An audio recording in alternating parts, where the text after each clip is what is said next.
Japan, without doubt a personal favourite country of mine. Here is me in Japan. There are so many things unique to Japan that the land could be known for.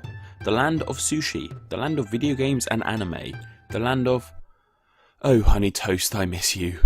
But instead, it is known as the land of the rising sun, which isn't unique to Japan. So why out of every country in the world where the sun rises is Japan the land of this phenomenon? Because that is quite literally its name. At least to the Japanese. The word Japan is an exonym, which means its name in English is not the same in its native tongue. Another example of this is how we in English call this country Germany, while the natives of this country call it Deutschland. This means the name Japan in Japan is only really used for tourism reasons. So what do the Japanese call Japan? Well, they call it this in kanji, which can be pronounced in one of two ways, Nippon or Nihon. For the rest of this video, I will be using Nihon. These two kanji characters break down to the two syllables of Nihon, Ni and Hon. Ni translates to sun and Hon translates to root or origin, meaning when the two are put together they translate to sun's origin, which the West has adapted to land of the rising sun. Okay, so I haven't answered the question yet. I've explained that in kanji Japan's called the land of the rising sun, but not why. Japan gets this name from their neighbours, China. Ancient China for its time was a hugely advanced civilization, pioneering so much while Japan was in its infancy, meaning China and its culture had a huge influence on Japan. In fact, the earliest known mention of Japan in history is from the Book of Han, a book of Chinese history from 111 CE. In this book we find out the first ever recorded name of Japan, Wa. The origins of this name for Japan remain unclear, but ideas of its origins come from the Chinese character for the name that can imply a variety of things. An early Chinese dictionary defines the character as meaning submissive and obedient. There's even a second etymology of the name meaning dwarf and pygmy. It's safe to say that the Japanese people were not too fond of this name. They even changed the character from what it was to this, which means harmony, peace, balance, which let's face it is much nicer than submissive dwarf. But hey, no offence if you like that. Other names for Japan used internally within the country grew in popularity too, one of these names being Yamato, a name for one Japanese clan that grew in power and eventually became synonymous with the whole country. The coining of the name Nihon, however, is accredited to the Prince Regent of Japan, Shotoku. When writing a letter in 607 CE to the Sui dynasty, a dynasty in China at the time, he signed it as the Son of Heaven in the land where the sun rises, to the Son of Heaven in the land where the sun sets. FYI, Son of Heaven is a term used for Chinese emperors, so Prince Shotoku calling himself this didn't make the Chinese very happy. How the Japanese finally shook off Wa for Nihon, however, comes from two different stories. Story number one revolves around a Japanese envoy to China in the 7th century disliking the name of the country and changing it. Story number two states that Chinese Empress Wu in the 8th century ordered that the Japanese envoy change their name. Whatever way it got the name out of these two ideas, the reason why Japan is the land of the rising sun is certain. Japan, relative to China, is in the east. And what else happens in the east? The sun rises, making Japan, first to the Chinese and now for the rest of us, the land of the rising sun.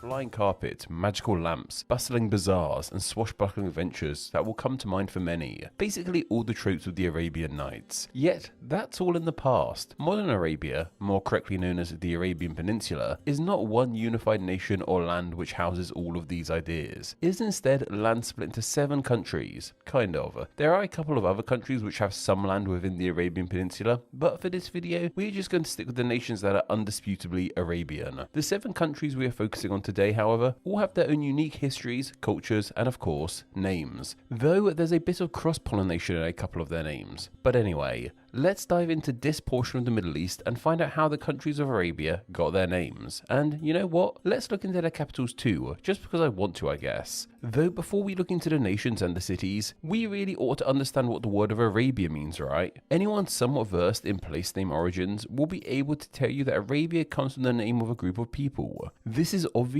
due to the "ia" suffix at the end of the name Arabia. The suffix means land of the in Latin and is often seen after the tribe name, the tribe in this case being the Arabs.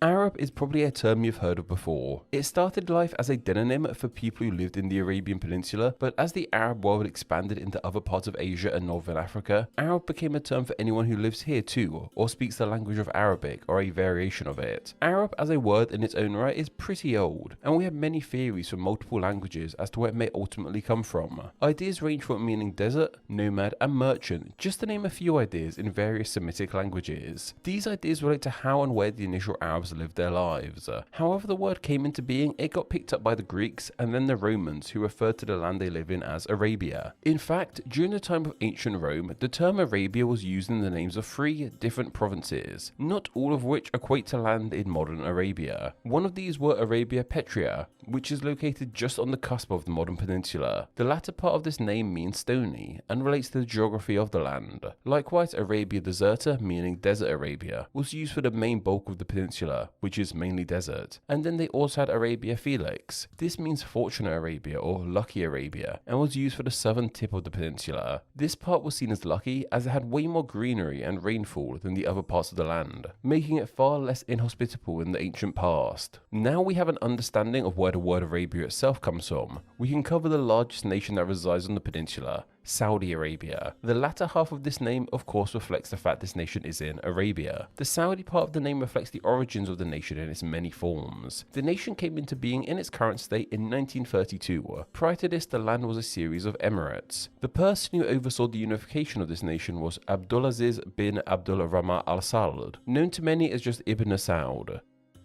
He was the first king of the nation, and the Saudi part of the nation's name comes from the last part of his name, which is also the name of the royal house he is part of, the House of Saud. This house dates back even further to the 18th century with Muhammad bin Saud al-Muqin. Saudi is simply an adaptation of the Saud name, with that name thought to come from the Arabic Saad, meaning good fortune and happiness. The capital of this nation is Riyadh. This name unsurprisingly comes from Arabic too, from the word of Rahad. This name means gardens or meadows and derives from the fact that this city was built on fertile land amongst the deserts here. It's fertile due to the seasonal river that is nearby. Of course, now Riyadh is hugely urbanized, so the meadows are a tad more difficult to see. A much smaller nation found on the peninsula, however, is Kuwait. Kuwait is one of those fun examples of a nation being named after its capital city, which in this case is called Kuwait City. So the etymology of Kuwait is a real 2 birds 1 stone scenario. Once again, it's from Arabic. Just presume everything's from Arabic unless otherwise mentioned. And their word of al-Kuwat, which roughly translates into meaning fortress surrounded by water. This makes sense as the city is by the water. In fact, most of the nation is surrounded by water as it's nestled on the Persian Gulf. According to one source, the area that makes up the nation was once called Kurain. There is apparently an area in the nation that still bears this name, called Kurain City. And according to Wikipedia, this name means elevated land / hill, which is kind of different to the name Kuwait, which relates to water. While Bahrain is seen as part of Arabia, its land is not actually connected to the peninsula. It is instead an island nation off the eastern coast within the Persian Gulf. It is connected by a series of bridges. The name comes from the term Al-Balan, which means the 2 seas. This is a bit of an odd one, as the island that houses this nation is firmly within one body of water, the aforementioned Persian Gulf. What the 2 seas in this name relates to is debated. Some feel it means the east and west bays, while others think it means the north and south bays, while others argue it relates to the fresh water found on the island and the seawater that surrounds it. In all honesty, any of these could be the truth. The name has appeared throughout Arabic history, and in many cases, it is not related to the island. The island's capital is called Manama, which is super fun to say. Manama. Love that. The city's name apparently means the place of rest or the place of dreams. Why exactly it means this, I have no idea, but it's a nice idea to name a city after. I'd love to go somewhere I could just sleep all day. But from the looks of it, this huge city seems anything but restful. Now onto the one nation in Arabia I've actually been to, Qatar. I mean, I was only there for a few hours on a stopover to Sri Lanka, but that counts right. Qatar is found on a peninsula on the Arabian Peninsula itself, and the name relates to something this part of the world is very well known for. Oil. Oil is one of the key reasons as to why so many of these nations can build such extravagant cities and purchase football players and even whole clubs. While many of these nations are oil rich, Qatar is seemingly the only one named after the stuff. The name comes from Qatran, which means tar / resin. While this could relate to other kinds of thick fluids, why did that sound so wrong to say? It most likely relates to the oil found here. An earlier form of this name can be found with the Roman Catala, which comes from the same root, and I've never really thought about the idea that the Romans knew of oil. It's not like they used it in the way we do now. I looked to see what they did with the stuff, and apparently it was mainly used for lubricating chariots and being mixed with beeswax to help waterproof ships. We can only imagine what would have happened if Rome figured out the combustion engine, right? The nation's capital of Doha, however, comes from the word of Doha, Dhaka, which means roundness. This was in relation to the roundness of the bays that surrounded the city. Heading south of Qatar, however, we have the United Arab Emirates. This is one of the 3 united nations along with the kingdom and the states which are on our globe. This name can simply be explained by saying it's a series of Arab Emirates which united. But we need to pad this video a tad more to get to that 10-minute mark. So why don't we look into that word of emirate? This is a word deeply linked to the Arab world, and it means land under the rule of an emir, a title in the Arabic world. The word emirate comes from this title, and the title itself comes from the word emir, meaning commander. This, interestingly enough, is also where we get the word of admiral from too.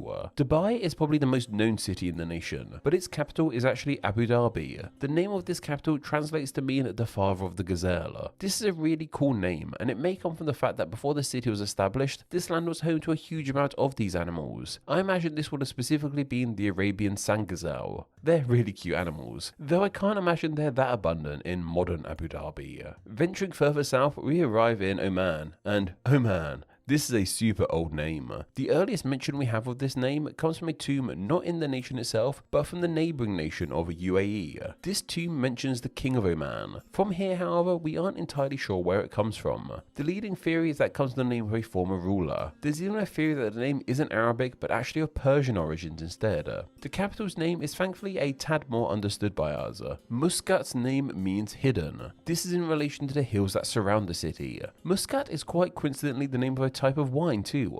There's no relation between these two, however. And finally, we have Yemen. This is the southernmost nation of the peninsula, and its name reflects this fact. Yemen is believed to literally translate to mean the country of the south. This word comes from the older word of Yaman, which means the right side, as in the opposite of left, not the correct side. I love the fact that this name only really makes sense if you're looking eastward on the peninsula, as the south is to your right if you face that way. Yemen's capital is officially Sana'a. This name simply means well fortified. I say this is the capital officially because it's not actually being used as the capital at the moment. Yemen moved the capital city to Aden in 2014 after a coup in the nation. The name of this city probably means something like plain or lowland, or even just the place.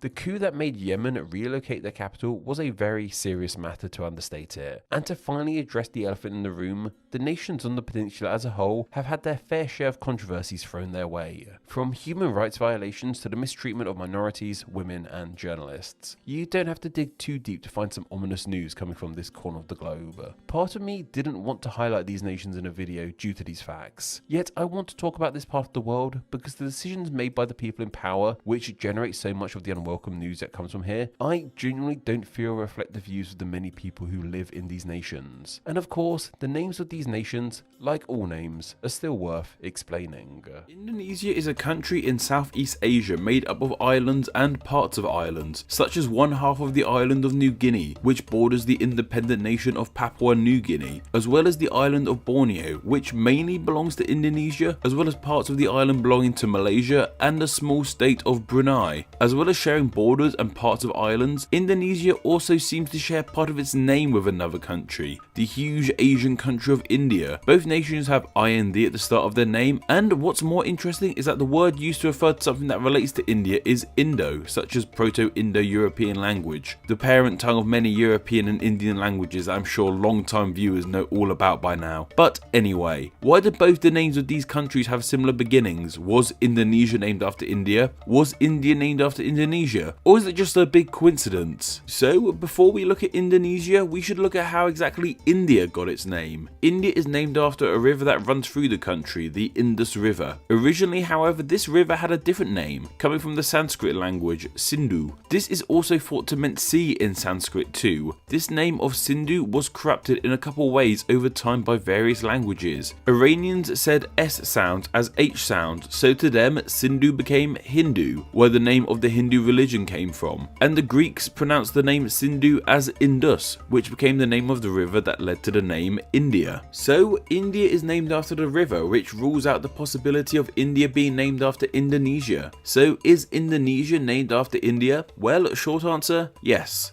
Long answer, well, before the name Indonesia was settled upon, the area of the world where Indonesia is, including the modern Philippines and Malaysia too, were labelled as the Indian Archipelago as well as the East Indies, due to the archipelago's location east to India and being named in relation to the West Indies in the Caribbean. Between 1816 and 1949, parts of this section of the world were a part of the Dutch Empire and were known as the Dutch East Indies. Despite being under Dutch control, the name Indonesia is of British origin, first appearing in an 1850 article written by Englishman George Samuel Windsor Earl and Scotsman James Richardson Logan. Earl in the article proposed the term Indonesian for the people of the islands. He also suggested Malayanesian, which he actually preferred, as at this time the Indian archipelago was also known as the Malayan archipelago, as what was Indonesia and what was Malaysia wasn't as concrete then. It was later on in the article that Logan suggested the name Indonesia, coming from the aforementioned Greek Indus and the Greek Nissos, meaning island. So the name really means Indian island to some degree. The name Indonesia grew in popularity thanks to the published travel journals and studies of a German physician, Adolf Bastian, who used the name Indonesia when talking about his experiences on the island. The islands that make up Indonesia were under Dutch control all the way up to 1949, when they were granted independence. This independence only came about, however, due to the Japanese taking over the land years before, between 1942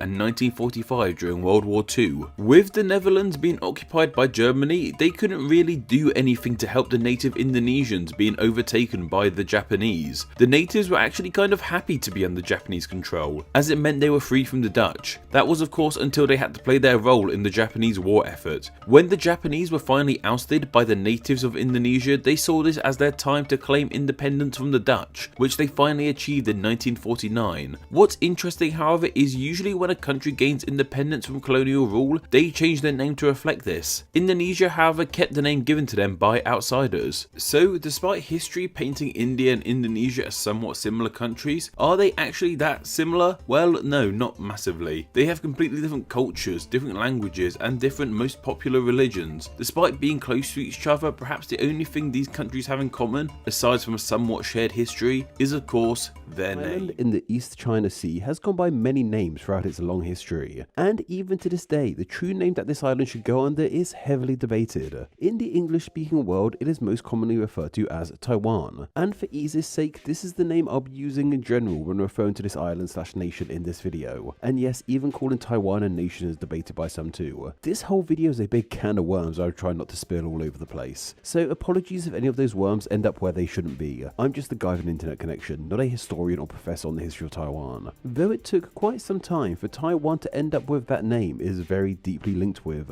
The oldest potential name we have for the island is Likro. This is recorded from the 14th century from the writings of a Chinese traveller named Wang Dian. We aren't entirely sure where this name comes from, however, or even if it refers to the island of Taiwan. It may have instead been referenced to another island off the east coast of China, like one of the now Japanese Ryukyu Islands. Today, however, the name is used for a much smaller island off the southwest coast of Taiwan. Other older names for Taiwan include the likes of Jiandongdao, meaning Little Eastern Island, due to its size and its proximity off the east coast of Asia, as well as the name Daihu Guao, meaning the country of the Daihu, Daihu being a corruption of Taoyuan, the name of a native tribe who live in a region of the island now called Tainan. All these names are clearly of Asian origins, whether they be formed on the island itself or from China. The island, however, has had a European influence over the years, and this can be seen in its most prominent name of European origins, Formosa. This is a name of Portuguese origins, and it comes from their term of Ilha Formosa, meaning the beautiful island. A very flattering name, and from what I can see, Taiwan has some resounding natural beauty. The name came about in 1542 when the island was sighted by Portuguese explorers, but despite sighting it, Taiwan was never claimed by the Portuguese. They simply named it and went on their merry way. The complete island of Taiwan didn't come under a united rule until 1683. Prior to this, the island was settled by various native peoples, as well as outside settlers like the Chinese and the Dutch. It was in 1683, however, that China's Qing dynasty annexed the entire island for themselves. It was from here that Taiwan started to become the go-to name for the island. The name of Taiwan has its roots in the aforementioned Tanai region of the island in its southwest, with this name in turn potentially coming from terms meaning platform bay, probably in relation to the geography of the region. Today, Tanai is one of the most prominent cities of Taiwan, and is seen as one of the oldest settlements in the nation. It's from here that Chinese Chinese influence on this island originated, and as Chinese power spread across the entire island, that name of Tanai got applied to the whole place, with it then being corrupted into Taiwan. This might seem odd, but it's fairly common for entire nations to be named after their most prominent city, like how the country of Mexico is named after Mexico City, as opposed to Mexico City being named after the country.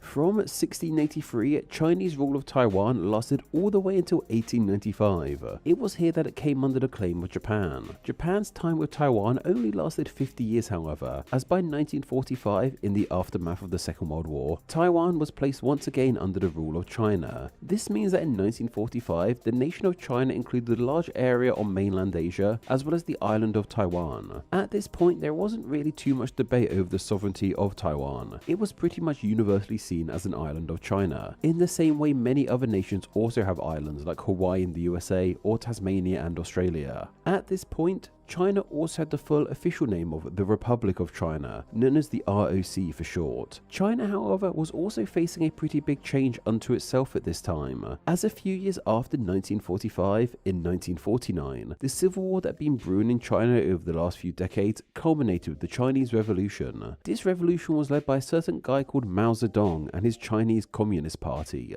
Inspired by his own life experience and the Russian Communist Revolution years prior, he wanted to rule China as a communist nation too. Of course, there's a lot more minutiae in regards to what actually happened to result in this civil war / revolution, but all we really need to know in regards to this video is that Mao got his way and China came under the rule of his Communist Party with him as the leader. Mao and the CCP claimed the majority of the nation, and the official name of the nation was changed too.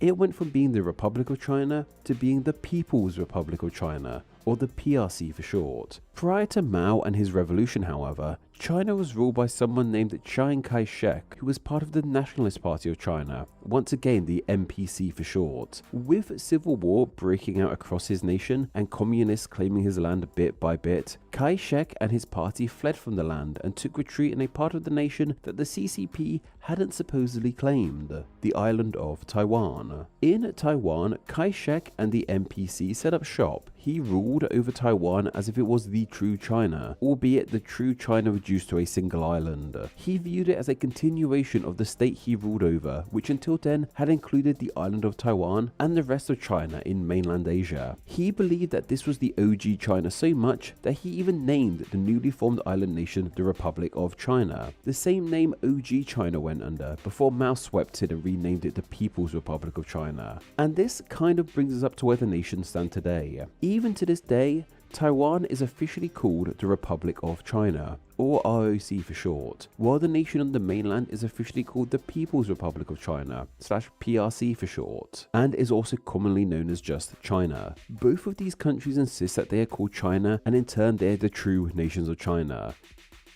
It's an incredibly hotly debated subject, especially for the PRC, who claim that Taiwan, aka the ROC, aka China, is not an independent nation and it is instead an island under their rule. There's even potential for this debacle to get messier in the future, and if you're watching this sometimes post its initial release, let's hope it hasn't come to that. Various nations across the globe have had to pick a side. Some see Taiwan as a free nation, while others side with the PRC and insist that Taiwan is under their rule. Even things like TV shows and movies have to be careful with how they depict the island, in hopes to not upset the PRC. Even a childish depiction of a world map featured in the movie Barbie garnered controversy through its reflection of China's island claims. Trust me, when I have to draw a map which features borders for this part of the world, it can always prove a tad tricky. But of all the names Taiwan has had over the years, the Republic of China is perhaps its most well known and confusing. It does ultimately give us two nations that are called China, yet despite the ROC being the nation's official name, why is it way more commonly known as Taiwan? That boils down to a couple of reasons. First off, it keeps the PRC happy. The PRC is a burgeoning powerhouse on the world stage from a political and economical standpoint. Many other nations have this habit of appeasing the PRC to not make them mad. Explained way too simply, I must add. This is once again seen in movies. Some films add extra scenes to make them more pro-Chinese. Like we all know about those weird extra scenes in Iron Man 3 where Stark goes to China to have his reactor removed, right? That's a slight tangent, but it's a good example of how people across across the globe want to keep the PRC happy,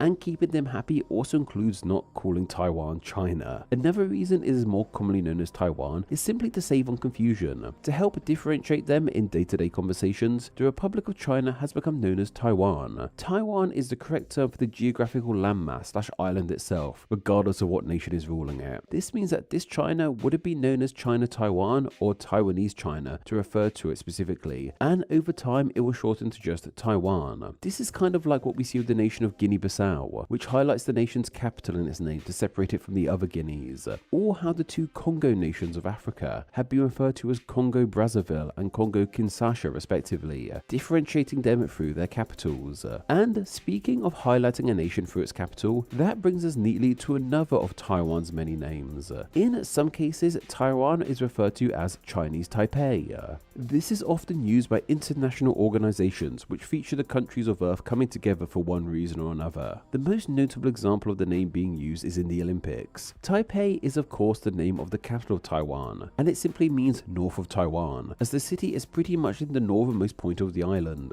The reason this name is used when the ROC/Taiwan and the PRC/China are both involved in an event is to pretty much kind of keep the peace. If Taiwan were called the Republic of China at the Olympics, it could anger the PRC quite a bit, while calling Taiwan just Taiwan could anger Taiwan itself, as it's not their official name in their eyes. It is seen as a compromise and is intentionally ambiguous, so the PRC and the ROC can perceive it how they wish. In its most literal sense, the name Chinese Taipei means the city of Taipei, which belongs to China, and both the ROC and the PRC agree that Taipei belongs to China, though which China exactly is where they disagree. As mentioned, this is a really debated subject and one very geographically distant to myself and my life. So to get more clarity, I posted on my YouTube community tab asking people who live here what name they use day to day, and I received a mixture of people saying Taiwan and China. Of course, I can't confirm if all these responses came from Taiwan itself, but let's have faith in these comments. People don't lie on the internet, right? This really is a video I've been needing to make for some time now, and in various other videos I've kind of danced around the subject. Apologies once again if anyone is upset by my recounting of the names and history of Taiwan. Nothing I said was intentionally meant to enrage. I'm just a bit of a moron. I'm definitely on some kind of list in the PRC now too, I think. But this island has had an incredibly confusing and volatile history, and this is even seen in its many names. Bhutan. There's a chance you may not have heard of Bhutan. It's definitely not the most well-known of countries. This small landlocked country is nestled between China and India and has the Himalayan mountains running through it. As mentioned, this country is small, with a land area of just under 40,000 kilometers square and a population of just over 750,000. This makes it one of the least populated nations in all of Asia. Bhutan is a very unique country in a lot of ways. It is the only carbon negative country on the planet and has banned the use of plastic bags on multiple occasions. It also has no traffic lights and the highest unclimbed mountain in the world. Though Bhutan is perhaps best known for two things in particular, its secrecy and its happiness. For many years, Bhutan was a very secretive and isolated country. It was in just the 70s when outside media were allowed in to film the new king's coronation. Travelling to the country can be difficult too, while it has become easier in recent years. Bhutan seems to like to keep a certain air of mystery around itself, one that is luring more and more tourists. Though as mentioned, it is also known for its happiness. The guiding philosophy of rulemaking in the nation is centered around a concept called growth national happiness. This was a concept created by Bhutan's fourth king in 1972, and it basically means that the country should focus most on keeping its citizens happy, rather than other things like the money it generates. It's a very interesting concept to say the least, and one that perhaps more countries should focus on. But what about that name of Bhutan then? Well, we aren't entirely sure as to where it came from, it seems. There seems to be a few theories about the name, however, which seem to be agreed upon to different degrees. The most popular idea as to where the name comes from, however, is that it comes from the Sanskrit term of Bota Anta, which means end of Tibet. Tibet is of course the much debated region in Asia, also known as the roof of the world due to having the highest elevation on all of planet Earth. The nation of Bhutan lies directly to the south of the region of Tibet, hence hence why many believe that Bhutan's name means end of Tibet, as the region quite literally is at the end of Tibet. This etymology relates to the Tibetan name for Tibet too, Bod. The other theory is that Bhutan comes from the Sanskrit term of Bhutan, meaning highlands, relating to the Himalayan mountains that run through the land. Whatever the case may be, the name started to take shape on European maps in the 16th century. Over the years and on different maps, the name changed, going from Bhutan to Bhutan to Bhutan to Bhutantis to Bhutana, eventually settling on the name we know as today, Bhutan. Okay, so maybe Bhutan isn't the most badass name. While interesting, there's nothing particularly badass about a name meaning highland or end of Tibet, I suppose. However, Bhutan is only the nation's exonym, with an exonym being the name for a nation in a foreign language, like how Germany is called Deutschland in German. This is something we've explained like a million times now, but you never know when it's someone's first video. And if this is your first video, please do consider subscribing, that'll help me out amazingly, thank you. Anyway, like Germany, the nation of Bhutan has a different name in its native language of Xiongya, which by the way means the language of the palace, which is pretty cool too. The country's native name is Julukyol, which means the land of the thunder dragon. Like I said, this is a pretty badass meaning name. Dragons are cool, thunder is cool, so thunder dragons are even cooler. It reminds me of Pokemon or Game of Thrones. It even sounds like a metal band name, though maybe I'm just being too much of a nerd. How exactly did Bhutan end up with such a badass name anyway? Well, this of course relates to mythology in the land. Dragons are a staple of mythology in not just the East, but of course in the West too. Western and Eastern dragons vary, however, from appearance to what they symbolize. It seems that in Eastern cultures, dragons are heavily related to the weather, and of course thunder is a kind of weather. Bhutan as a nation seems pretty susceptible to some rather extreme weather. Due to its location and altitude, huge thunderstorms from the mountaintops of the Himalayas often occur in the country. Average rainfall in the country comes up to 55 inches. For reference, the UK, which is seen as a pretty rainy country, has an average of 33 inches of rain a year. Thunder and rain can be scary, but it's also pretty darn impressive. In our modern world, thanks to advancement in science, we understand the origins of thunder and why this weather happens. Those in the past, however, didn't have our level of knowledge. Instead of science, they created stories to explain the unexplainable in our world. Stories like this became the myths that are so beloved today around our globe.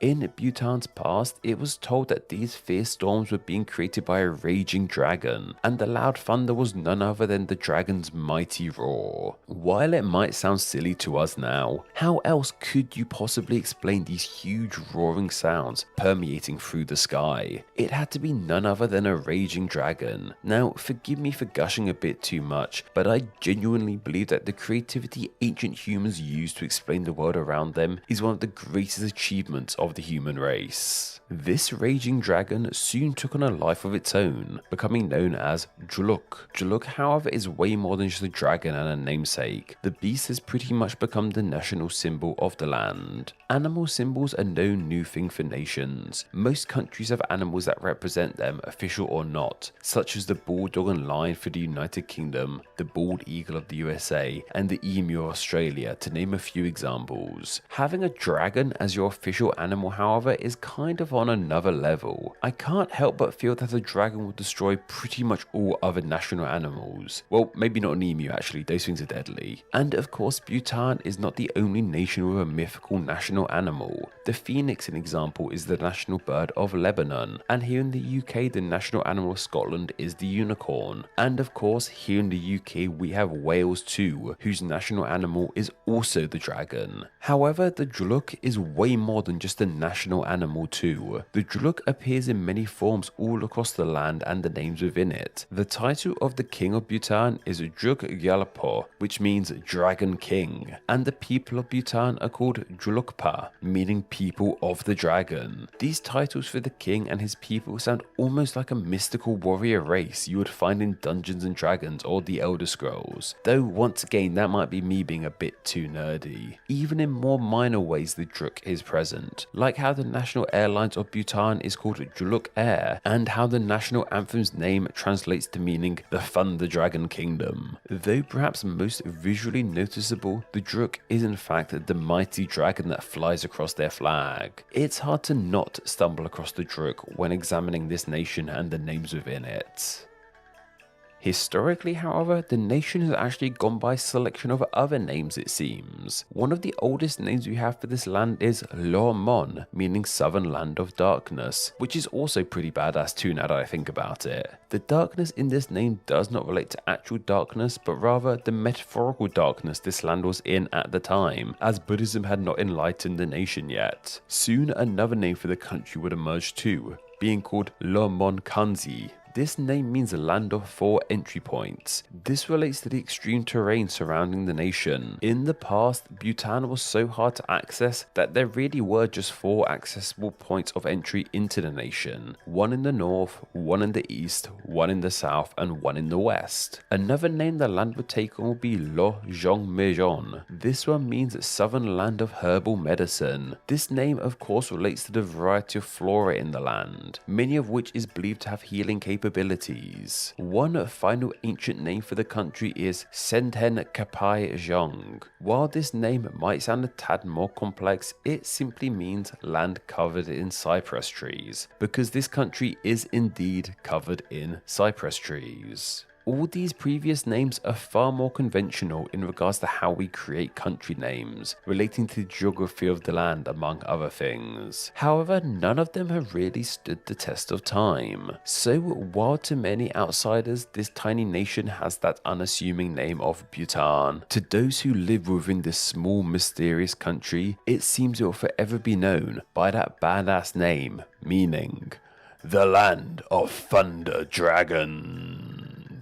World doesn't have a more unique name. The term Indian subcontinent isn't terrible by any means, it just has some issues. Subcontinent is a fine enough term on its own, as it's a sub-region of the larger continent of Asia. In fact, I've read that sometimes this area is known as just the subcontinent, though the former part of the name emphasizes just one nation, however, India. While India does take up a huge part of this region, other non-Indian countries are considered part of the subcontinent. I am by no means blaming the people of this land for giving it this name, however, as I've read that this name of the Indian subcontinent was actually a name of British invention during their rule on this part of the land. The British Empire overgeneralizing a part of the world like this and giving it a poorly fitting name. Sounds about right. It seems that another name is being used for this region too, the simple title of South Asia. While this name puts it on more equal ground with other parts of the world like Central America, there are still issues with this name. It's a bit more vague, like there are other parts of Asia that are more southern than this South Asia. For the sake of this video, I'm calling this region the Indian subcontinent, but I wish it had a more unique name like Iberia or the Baltic does. If you can think of one, let me know. Rant aside, I'm sure by now a lot of you are familiar with how these videos go, but for the newbies, let me explain. I like to take a region of the world and look into how all the nations in that region got their name, along with how their capitals got their names too. We've covered the likes of Scandinavia and the Balkans in this style in the past, and now it's the turn of the wonderful Indian subcontinent. This is a part of the world with a deeply rich history and a wonderful cultural and biodiversity. It's also an incredibly populated part of the world. I did some incredibly quick, simple maths to figure out how populated this part of the world is, and my sum told me there are roughly over 1.7 billion people living in this region alone. That's an awful lot of people for sure. Here's hoping at least one of those 1.7 billion are watching this video. Let's start with Pakistan. This is a nation I covered a while ago in a video unto itself. I'm more than happy to cover it again though, as it's one of my favourite nation etymologies. While this name may sound ancient and exotic like its fellow Stan nations, the name was actually coined in the 1930s in the city of London. It comes from a pamphlet written by Chaudhry Rahmat Ali, creator of the Pakistan movement. He proposed that the 5 Muslim sects of India become their own nation, and this name of Pakistan he coined by taking letters from the names of these 5 states and merging them into the name of Pakistan. It's believed that the I was added to the name for pronunciation reasons. The name also fittingly means land of the pure in Persian. I'm sure you can gather from the nation's name origins that Islam plays a huge role in the nation, and this can even be seen in the name of the nation's capital. Pakistan's capital is called Islamabad, and the first part of this name clearly comes from the nation's official religion of Islam. Islam. The Abad suffix is a Persian root and means place/city, so the name Islamabad can be seen as meaning the city of Islam, which is undoubtedly a very fitting name for the capital of a nation founded on Islam.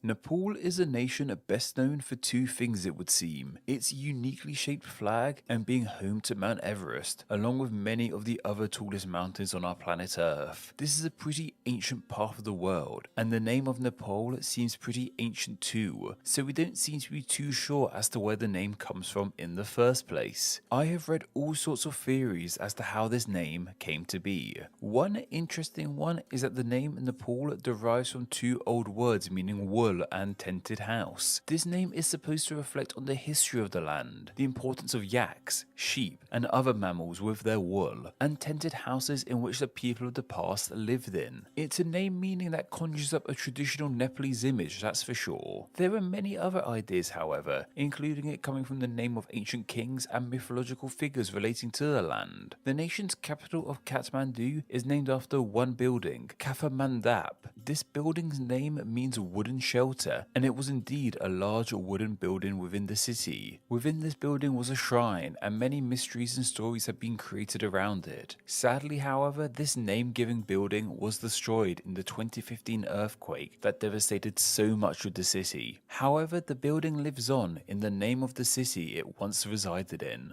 Over to the east, we have the nation of Bangladesh. This is a name that is seemingly connected to Bengal, the region that the nation is in, along with a part of India. Both the nation and the neighbouring region of India lie on the Bay of Bengal. It seems that the country of Bangladesh and the region of Bengal have created all kinds of words relating to them, like Bengali, Bangladeshi, and Bengalese. The differences between all these words and what they relate to is probably out of the realm of this video, but maybe another time. I just couldn't not mention it. Like with Nepal, we don't seem to be too sure as to where this name comes from either. A lot of sources point to it coming from the ancient Vanga kingdom that once resided here, that resulted in creating the nation's name and the region's name. While another idea is that it comes from the Bodo language term, Bangla, which means wide plains. It's unfortunately one of those we just aren't too sure about. The nation's capital of Dhaka has a name of not too clear origins either, but luckily it doesn't seem to be as confusing as the nation's. There are two leading ideas as to where this name comes from. One is that it comes from the dak tree, a type of tree that used to cover the land the city was built upon, and the second idea is that it comes from the Keshwari temple, a Hindu temple within the city. North of Bangladesh we have Bhutan. This nation is small and has a dragon on its flag, which basically makes it Asia's Wales, I think. Though maybe I'm being unfair on that one. Dragons aren't only in their flag, however, as the native name of this country is Julukyul, meaning land of the thunder dragon, which is seriously cool. The name of Bhutan, however, is thought to come from Sanskrit and mean Tibet end, as the country lies in the south of the region of Tibet. The nation's capital of Thimphu has a name of mysterious origins. One idea I found for this name retells the story of how a traveller met a local deity in the area who proceeded to dissolve into the rocks above him. This is why it's thought the name may mean dissolving from high ground, which is a pretty wild idea, but it's seemingly one of the few theories we actually have on the name.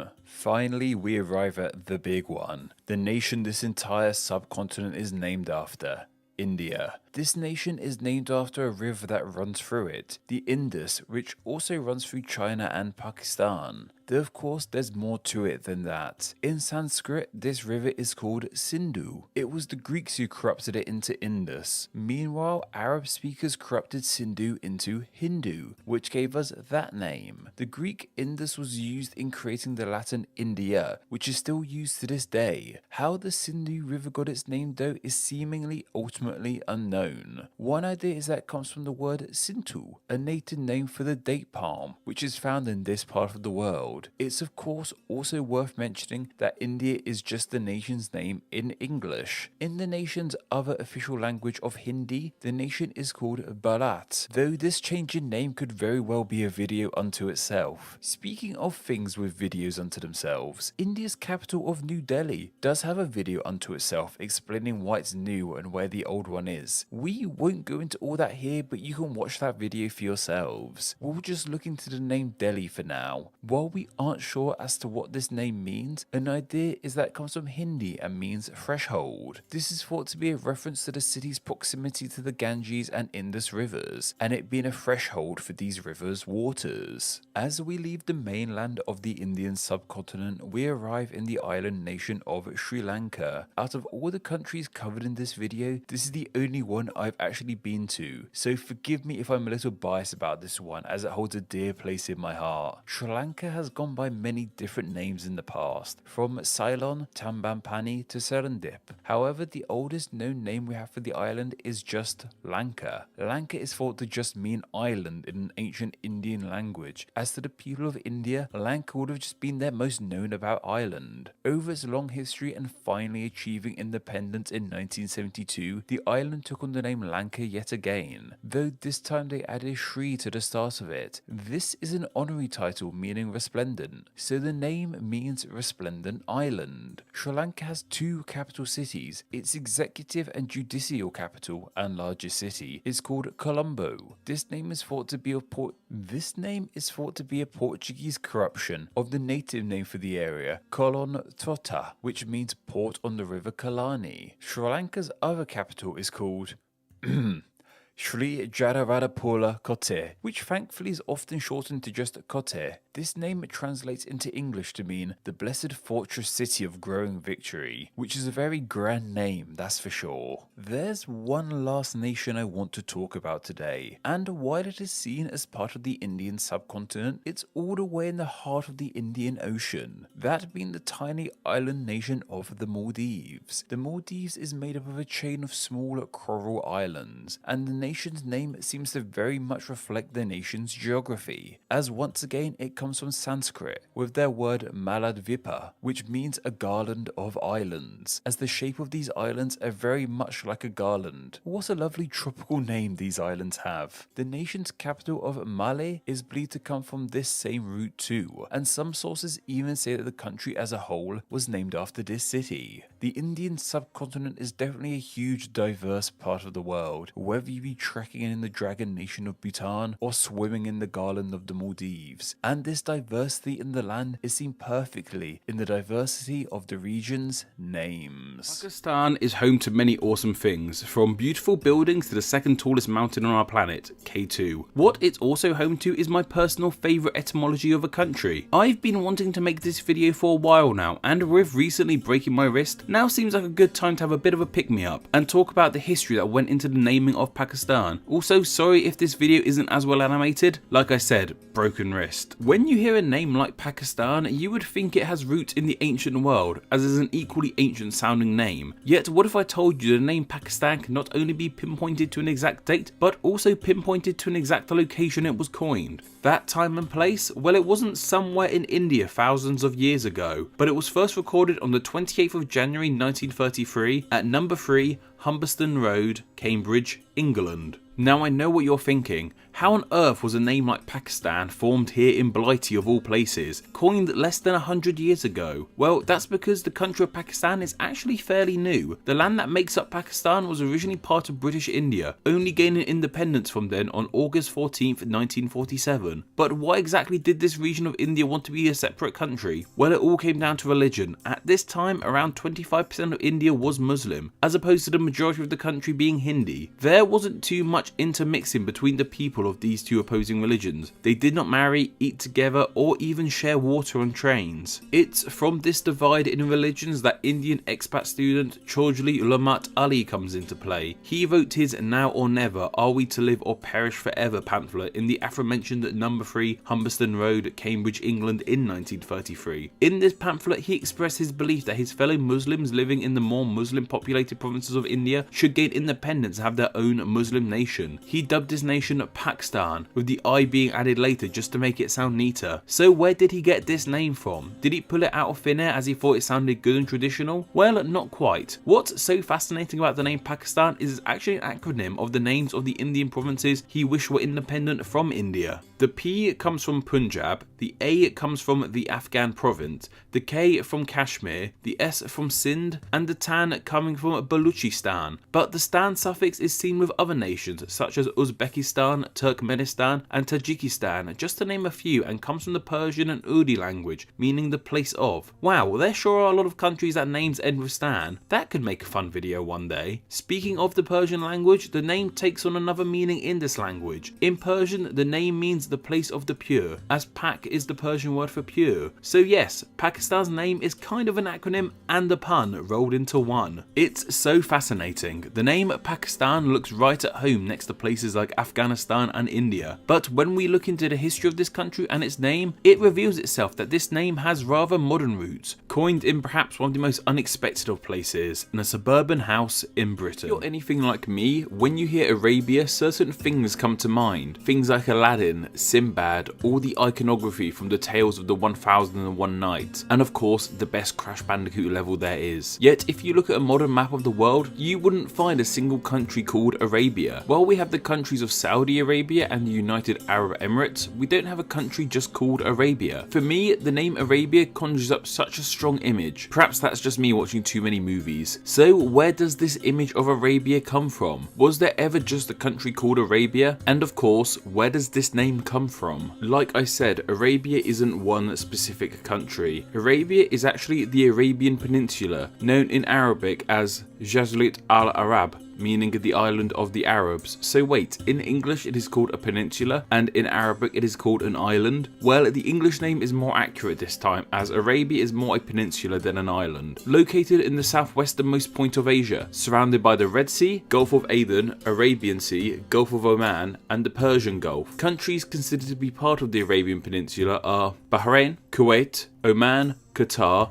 Saudi Arabia, the United Arab Emirates, Yemen, Iraq, and Jordan. Aside from being geographically close together, other factors tie these countries together too. There's something of a shared culture between them. The key religion in each country in the Arabian Peninsula is Islam, and the key language in all of these countries is of course Arabic, though Arabia is just a geographic union as there's no political union between the nations, though an Arab union has been proposed as a political union of not just the countries of the Arabian Peninsula, but all of the Arab countries of the world, reaching into North Africa. Hold on, how can there be Arab countries in North Africa? I might not be an expert in geography, but I can tell you for sure that North Africa isn't part of the Arabian Peninsula. What makes countries like Egypt and Morocco Arab? Well as not being an expert on geography, I'm far from being an expert on Arab culture. Unsurprisingly though, I know a fair bit about etymology, and looking into the etymology of Arab can help us understand what ties the Arab countries of North Africa and Arabia together. I guess now would be a good time to explain the name of Arabia. That's the fundamental point of these videos. But in all honesty, there isn't much excitement in where the name Arabia comes from, simply being a combination of the regularly seen "ia" suffix for place names and the name for the people who lived in the land, the Arabs. So I guess we should look into where the name Arabs comes from, which is a rather interesting etymology. This name in the English language comes from the Old French Arabi, which goes all the way back to the indigenous Arabic term Arab, believed to mean inhabitant of the desert, which ties in nicely to the Hebrew word for desert, Arabha. This is what I feel links together the Arabs of North Africa and the Arabs of the Arabian Peninsula, as the majority of the countries in the Arab world are covered with deserts. So while we may not have a single country named Arabia, full of magic lamps, flying carpets, and other silly things that Hollywood and video games have filled my head with, I guess the closest we have to a country called Arabia are the nations of Saudi Arabia and the United Arab Emirates. We know the Arab/Arabia part of these countries' names, but where do the Saudi and Emirate parts of these names come from? Well, Saudi originates from the name of the current ruling family of Saudi Arabia, the House of Saud, and an emirate is a territory under the rule of an emir, a high-ranking person in the Arab world. An emir can be anything from someone of noble birth to someone of high military rank. What we do have that can be considered Arabia is the Arabian Peninsula, which is just part, along with North Africa, of the wider Arab world. Career can be traced back to Marco Polo. When Marco Polo came across the land, the dynasty there already had a name for for themselves and their land, Gollio. It was this name that Marco Polo transliterated into his native tongue of Italian as Colli. It was from this Italian name we got its first English name, Korea, which has more or less stayed the same until at some point in time the C changed to a K and we have the name that covers the land today, Korea. Now this would be this video done and dusted if we had a country on our planet simply called Korea, but the peninsula of Korea, as we all know, is home to not one country but two countries, North Korea and South Korea. The history as to how we got these two countries is vast, but to abridge that story we can say that the peninsula has had a long history of rule by other nations. In 1904, Russia and Japan started fighting for control of the country, leading the country to be ruled by the Japanese in 1910. This more or less ended the Korean dynasty on the land that lasted over 500 years when the last emperor died in 1926. The Japanese rule on the peninsula led to a lot of suppression of Korean culture. Japan even tried to enforce a law that stated that all second names in the country had to be Japanese. Japan's rule on the land came to an end, however, when their kingdom was split up in the fallout of World War II. It was now in the midst of the Cold War the two countries we know today started to form. The peninsula of Korea has the 38th parallel running more or less through the middle of it. It was on either side of this parallel where influences from different nations took place. The US took control of the south while Russia started a communist regime in the north. Formal governments were set up in the countries in 1948, and instead of giving the two separate countries different names, they were simply called North Korea and South Korea. However, these are just their names in English, as Korea is an exonym. You know, like how in English this country is called Germany, but in German it's called Deutschland? Seriously, I've explained that so many times, but you never know when it might be someone's first time on the channel. Hello first time viewer, like, subscribe, all that stuff. But anyway, while Korean is still the official language in both countries, the split in the peninsula has even made these languages change. Due to the isolation from the rest of the world, the Korean spoken in North Korea has had no chance to change and evolve like it has in the south. Many North Korean defectors now living in the south have said the change in language is a challenge in adjusting to their new homes. The countries even have different names for the peninsula as a whole. In North Korea, the word for Korea is Choseon/Joseon, and in South Korea it's Hanguk. The North Korean Joseon is thought to be of Chinese origin, meaning land of the dawn or even land of morning calm. It's interesting that North Korea used a name for Korea of Chinese origin, as the Chinese had a huge influence in the formation of North Korea. The South Korean Hanguk is a formation of the Korean word guk, which too comes from the Chinese gur, meaning country, and Han, meaning great or leader in Korean, meaning Hanguk means great/leader country. And of course, North Korea and South Korea have names specifically for themselves in Korean, and for each other. South Koreans use Namham for South Korea, meaning South Han, Han meaning country as we mentioned earlier, and Bukhan for North Korea, meaning North Han. South Koreans also use less formally Ubuk, meaning just the north, when talking about North Korea, and Urinara sometimes for all of Korea, meaning just our country. North Koreans use Namjoseon for South Korea and Bokjoseon for North Korea, though Bokjoseon is rarely used today in North Korea. When the two countries have official meetings, they use Namshuk and Bokshuk, meaning southern side and northern side respectively. Referring to either country as sides when talking together is interesting. It insinuates that they are two sides of one country as opposed to two separate countries. The name of this video, What Do North Korea and South Korea Call Each Other, sounds like the start of a joke, and no doubt there'll be funny two questionable punchlines to this joke in the comment section. While there has been a volatile history between these two countries, from war to some of the worst living conditions on our planet today in North Korea, yet at the time of writing this, there seems to be change in the air. While the things that the leaders of North Korea have put their people through is unforgivable, perhaps sometime in the future, these two countries could call themselves allies, or maybe even friends. Southeast Asia is a part of the world home to many nations that are dotted across a multitude of islands. I mean, technically a part of mainland Asia is Southeast Asia too, with countries like Vietnam, Myanmar, Cambodia, Laos, Thailand, and a large part of Malaysia. But there's places like Indonesia, the Philippines, and even tiny nations, parts of islands like East Timor and Brunei. However, today we are looking into one tiny island just off the coast of mainland Malaysia, that of course being the nation of Singapore. And yes, I say country. As I went into writing this video, I wasn't too sure if Singapore was even a country, but if it was more a is Hong Kong a part of China kind of situation. Turns out, however, it is not. Singapore is the only place in the world that prides itself on being an island and city-state, meaning Singapore is an island nation, though within its control are many smaller islands and islets. And the main biggest island of Singapore is primarily a city. In fact, the percentage of the Singapore population that lives in urban areas is considered to be 100% of the population. Of course, however, we are not here to really look into the specifics specifics of what Singapore is and isn't. We're here to look at where that name Singapore comes from. However, it wasn't actually always called that. An earlier name for the island was Temasek. This name has first been found in documents dating back to the 14th and 15th century. We aren't too sure where exactly this name comes from, but one idea seems pretty accurate. It's thought this name comes from the same root as the Malay word for lake, Tazik. It's strongly believed that Temasek means a place surrounded by a lake or the sea, which is pretty fitting for Singapore as it's an island surrounded by the sea. So that's why I feel this etymology for Temasek is pretty solid. Soon enough, the name Singapore started to emerge. However, it wasn't the first place to be named Singapore. A Singapore is mentioned in the Jataka Tales, a collection of stories about the previous lives of Buddha, and the village of Chulakio in Vietnam was once called Simhapola when it was the capital of the Hindi Champa kingdom. It was even used as a place in Thailand during the Angkorian Empire. So why were so many places called Singapore, or at least a variation of Singapore? Well, to help with understanding that, we ought to look at what the name Singapore actually means. The name comes from the Sanskrit Simhapuram, which means lion city. You're very lucky this video wasn't called which country is named after lions.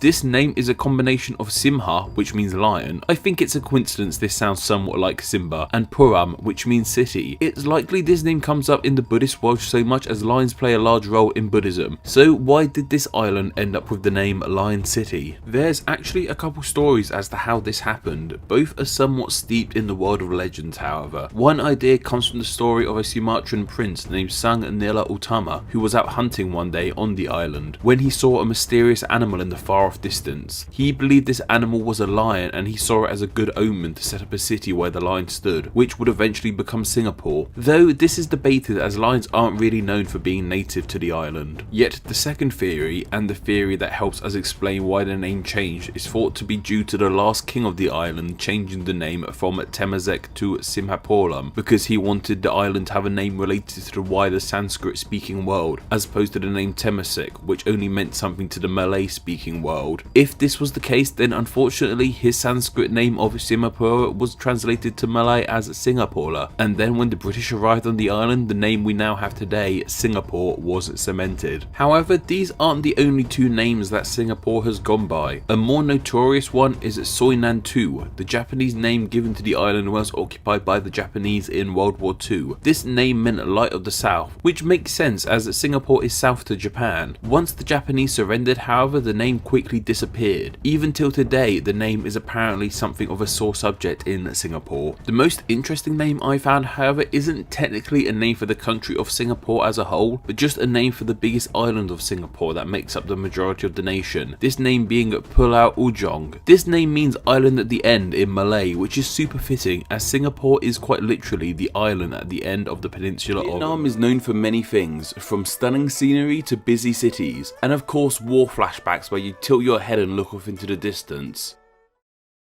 You weren't there, man.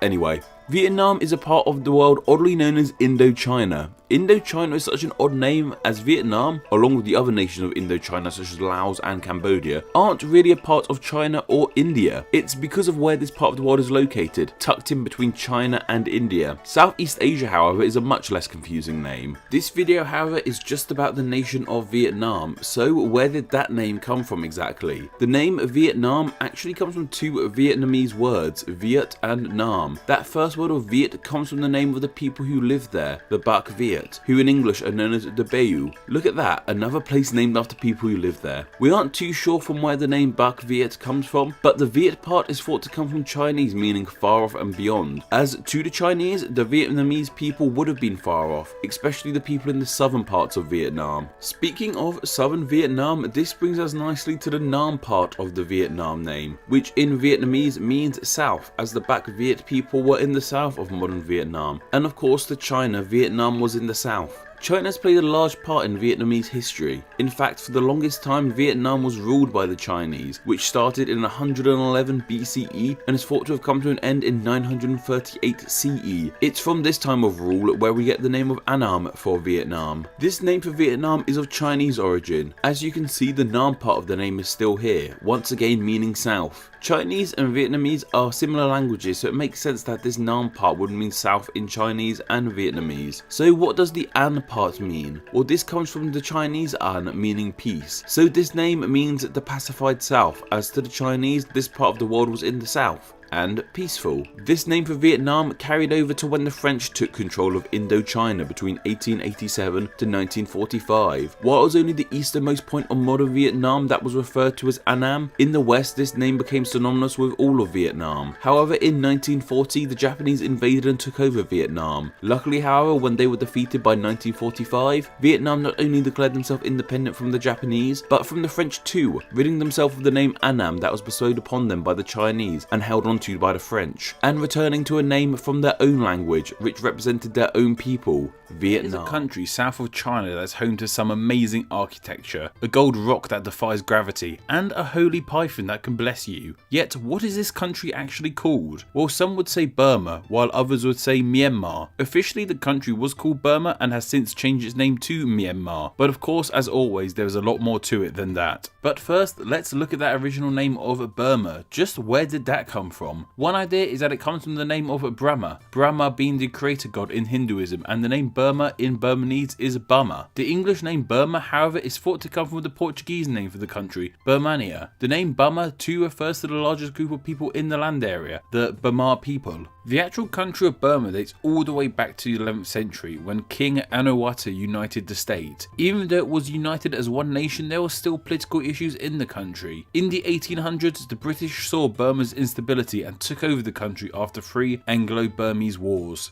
During World War II in 1942, however, Japanese troops invaded and occupied Burma. They were helped by the Japanese-trained Burma Independence Army, who were led by a young Burmese law student named Aung San. The Japanese promised Aung San and his army that if they helped win the war, they would give Burma their independence. Yet, when it became clear the Japanese would not stick to their word, Aung and his men switched sides and helped the British defeat the Japanese, eventually liberating Burma from Japanese control in 1945. While now liberated, Aung San and members of his interim government were assassinated by political opponents, eventually leading to true independence with foreign former minister Un Nu as the nation's first prime minister. This was but a brief look at the history of the country formerly known as Burma. While it gained independence in 1948, it wasn't until 1989 the country would be renamed Myanmar. So what happened in between? Well, by the 1960s, Un Nu's government was starting to anger the military. Throughout the 60s, 70s and 80s there were many military coups, with one coup in 1989 led by General Saw Ma that decided to change the country's English name to Myanmar, as the original name of Burma was felt to be a relic of British colonial past, and the name Myanmar was more inclusive to other ethnicities of the country, not just the aforementioned Burma people. So where does this name come from, however? The name Myanmar actually has the same etymological roots of its earlier name Burma, coming from the people. The name Myanmar in Burmese is Myanmar or Myanmar. The main difference between these names comes from the register in which they are used. Register in language means the degree or formality and the situation in which the language is being used. This has led to Myanmar being the more formal way to refer to the country and write the name, with Burma being the more colloquial name used in day-to-day talk. And it seems that this is the way the country is today, with both names being used interchangeably, even with Barack Obama referring to the country by both names in a speech during his 2012 visit to the country. Yet the Burma-Myanmar debate seems to only exist in the English language, as even in the national anthem the country is still referred to as Burma Pir, which means the country of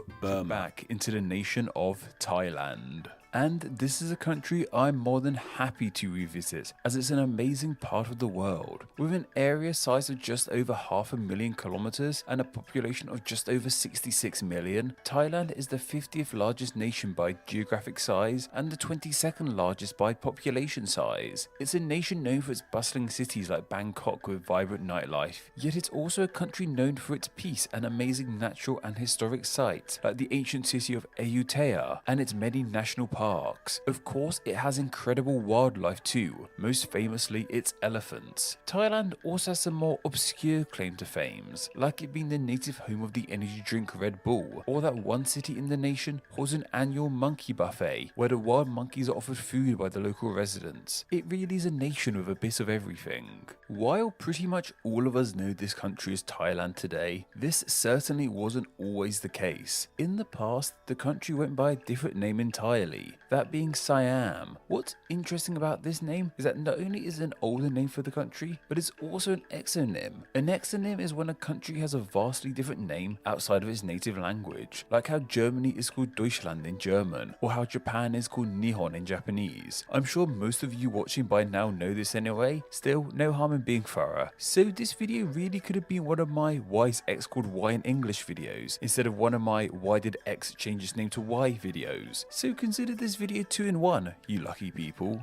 Anyway, we know this name of Siam wasn't used by the natives of the country. So where did it come from? There seems to be a few ideas as to how this name came about. The most popular theory is that it derived from Sanskrit with their word of Sayama. This word is thought to mean dark and brown. This name is thought to have been applied to the land because the skin tone of the natives was darker and more brown than the skin tone of the natives in the surrounding parts of Asia. However, this isn't the only idea for the name. Another idea is that it comes from the Pali language, which is native to the Indian subcontinent and means land of gold, as well as another idea that comes from the Mon language, which is actually native to Thailand and means land of strangers. While we may not know the exact origin of the name, it's easy to see why we're so sure that it's an exonym. These origins have the land being named after the skin color of the people there, as well as it being named after what can be found there, gold. These are very common themes we see when somewhere is named by outsiders. Another example is with the name Ethiopia, coming from Greek and ultimately meaning burnt face, once again in reference to the skin tone of the natives. However, the idea that the name means stranger in a native language is very much a curveball in all this. Why would the natives be calling themselves strangers? The land of Thailand was initially various different kingdoms, so that might explain it. If you have an idea, then please let me know, I'll be happy to hear it. Regardless, it seems that a name of this ilk was picked up by Portuguese explorers in the land, and it was them who corrupted it into the name of Siam. And as mentioned, when the various kingdoms that made up the land united in the 18th century, to the outside world, this newly formed country took on the name Siam on the world stage.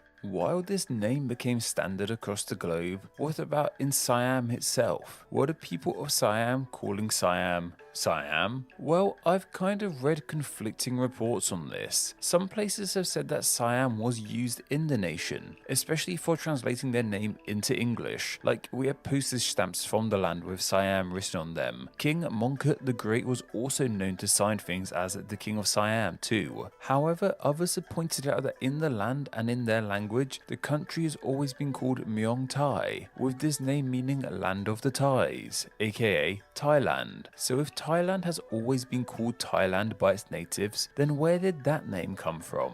Well, this name is pretty easy to decipher. Like most countries that have a name ending with land, the former part relates to the people who live there. Poland is the land of the Poles, Finland is the land of the Finns, and Thailand is of course the land of the Thai. The Thai being the native people of the land. So if Thailand is named after the Thai people, then how did the Thai people get their name? The name of these people is believed to mean free. I've seen it said that Thai just means free, though I've also read that it can mean free people or even just people. The popular etymology is that the name Thailand means land of the free people or even just land of the free, which of course is a nickname another nation seems to take pride in. Both of these nations even have red, white and blue flags too. Though perhaps Thailand actually has more claim to being the true land of the free than the United States, as Thailand can pride itself on being the only Southeast nation that has never been ruled by European or Western power. The United States can't quite claim that now, can they? Of course, I'm just being silly when I compare these two countries and argue over which one has the better claim to calling themselves the land of the free, though that could make a fun video in the future possibly. Unsurprisingly, of course, this name meaning the land of the free, as well as their history of independence, gives the Thai people a strong sense of pride.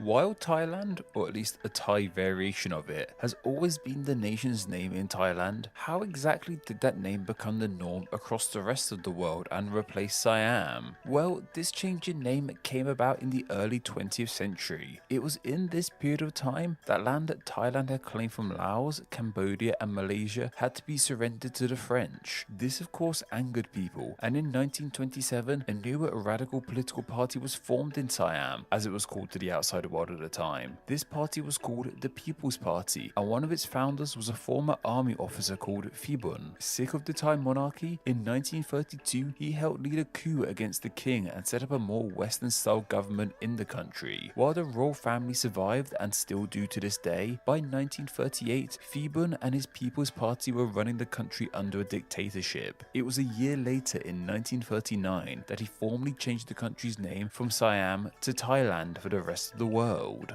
Phibun was a nationalist who took tremendous pride in his country and the native name for it. He didn't like the fact that so many people around the world knew his country by a different foreign name. Removing Siam and replacing it with Thailand gave the world a truly Thai name for the country. It helped boost morale and emphasize the nation's unique identity. As Phibun was a dictator, however, there was a darker undercurrent to this name too. It was meant to put the Thai people of Thailand in the spotlight, and while the majority of the population is Thai, there were of course migrants living and working in the land too, noticeably Chinese people. At this time, it seems China and Thailand did not have the best relationship, and as well as this name change, Phibun created a new slogan, Thailand for the Thai, which was also meant to put pressure on the Chinese migrants in the land to leave the nation. Phibun also hoped that with his new name, Thailand could become a bigger player on the world stage. He wanted the nation to be more Western too.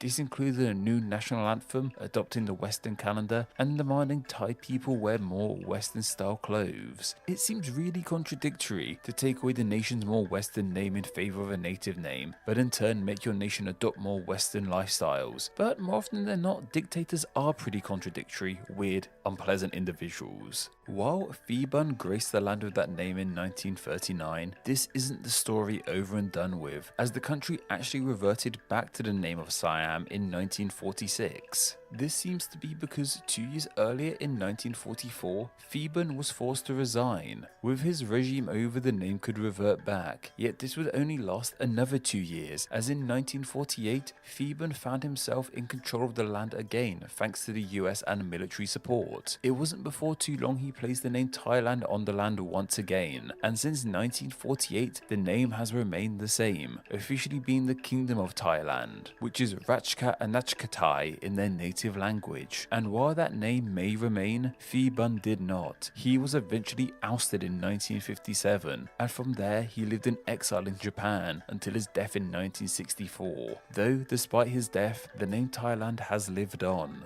So where does that leave the name Siam? Well, despite it no longer being the official name of the nation, the name does still have some relevance. Siam has become something of a go-to exotic place name for a far-off land. It can often be found in branding too, along with the usual tropes that come with the image of Thailand. It's a name people still know, that's for sure, and there's still people alive to this day who would have known this land primarily by the name of Siam. What's most interesting, however, is that while Siam may not be used all too much anymore, its adjective form of Siamese is still pretty popular. This adjective can be found in a variety of places. It is seen in the somewhat outdated name for conjoined twins, named so as some famous conjoined twins were born here, hence the name Siamese twins. However, the adjective of Siamese is most well known in the name of a breed of cat. Iraq and Iran are as close to each other as countries get, like they're literally right next to each other. Yet of course they're not only close together geographically, they're close together phonetically, with there only being a one-letter difference in their names. So why do these two countries next to each other have such similar names? So first off, let's start with Iraq. In its very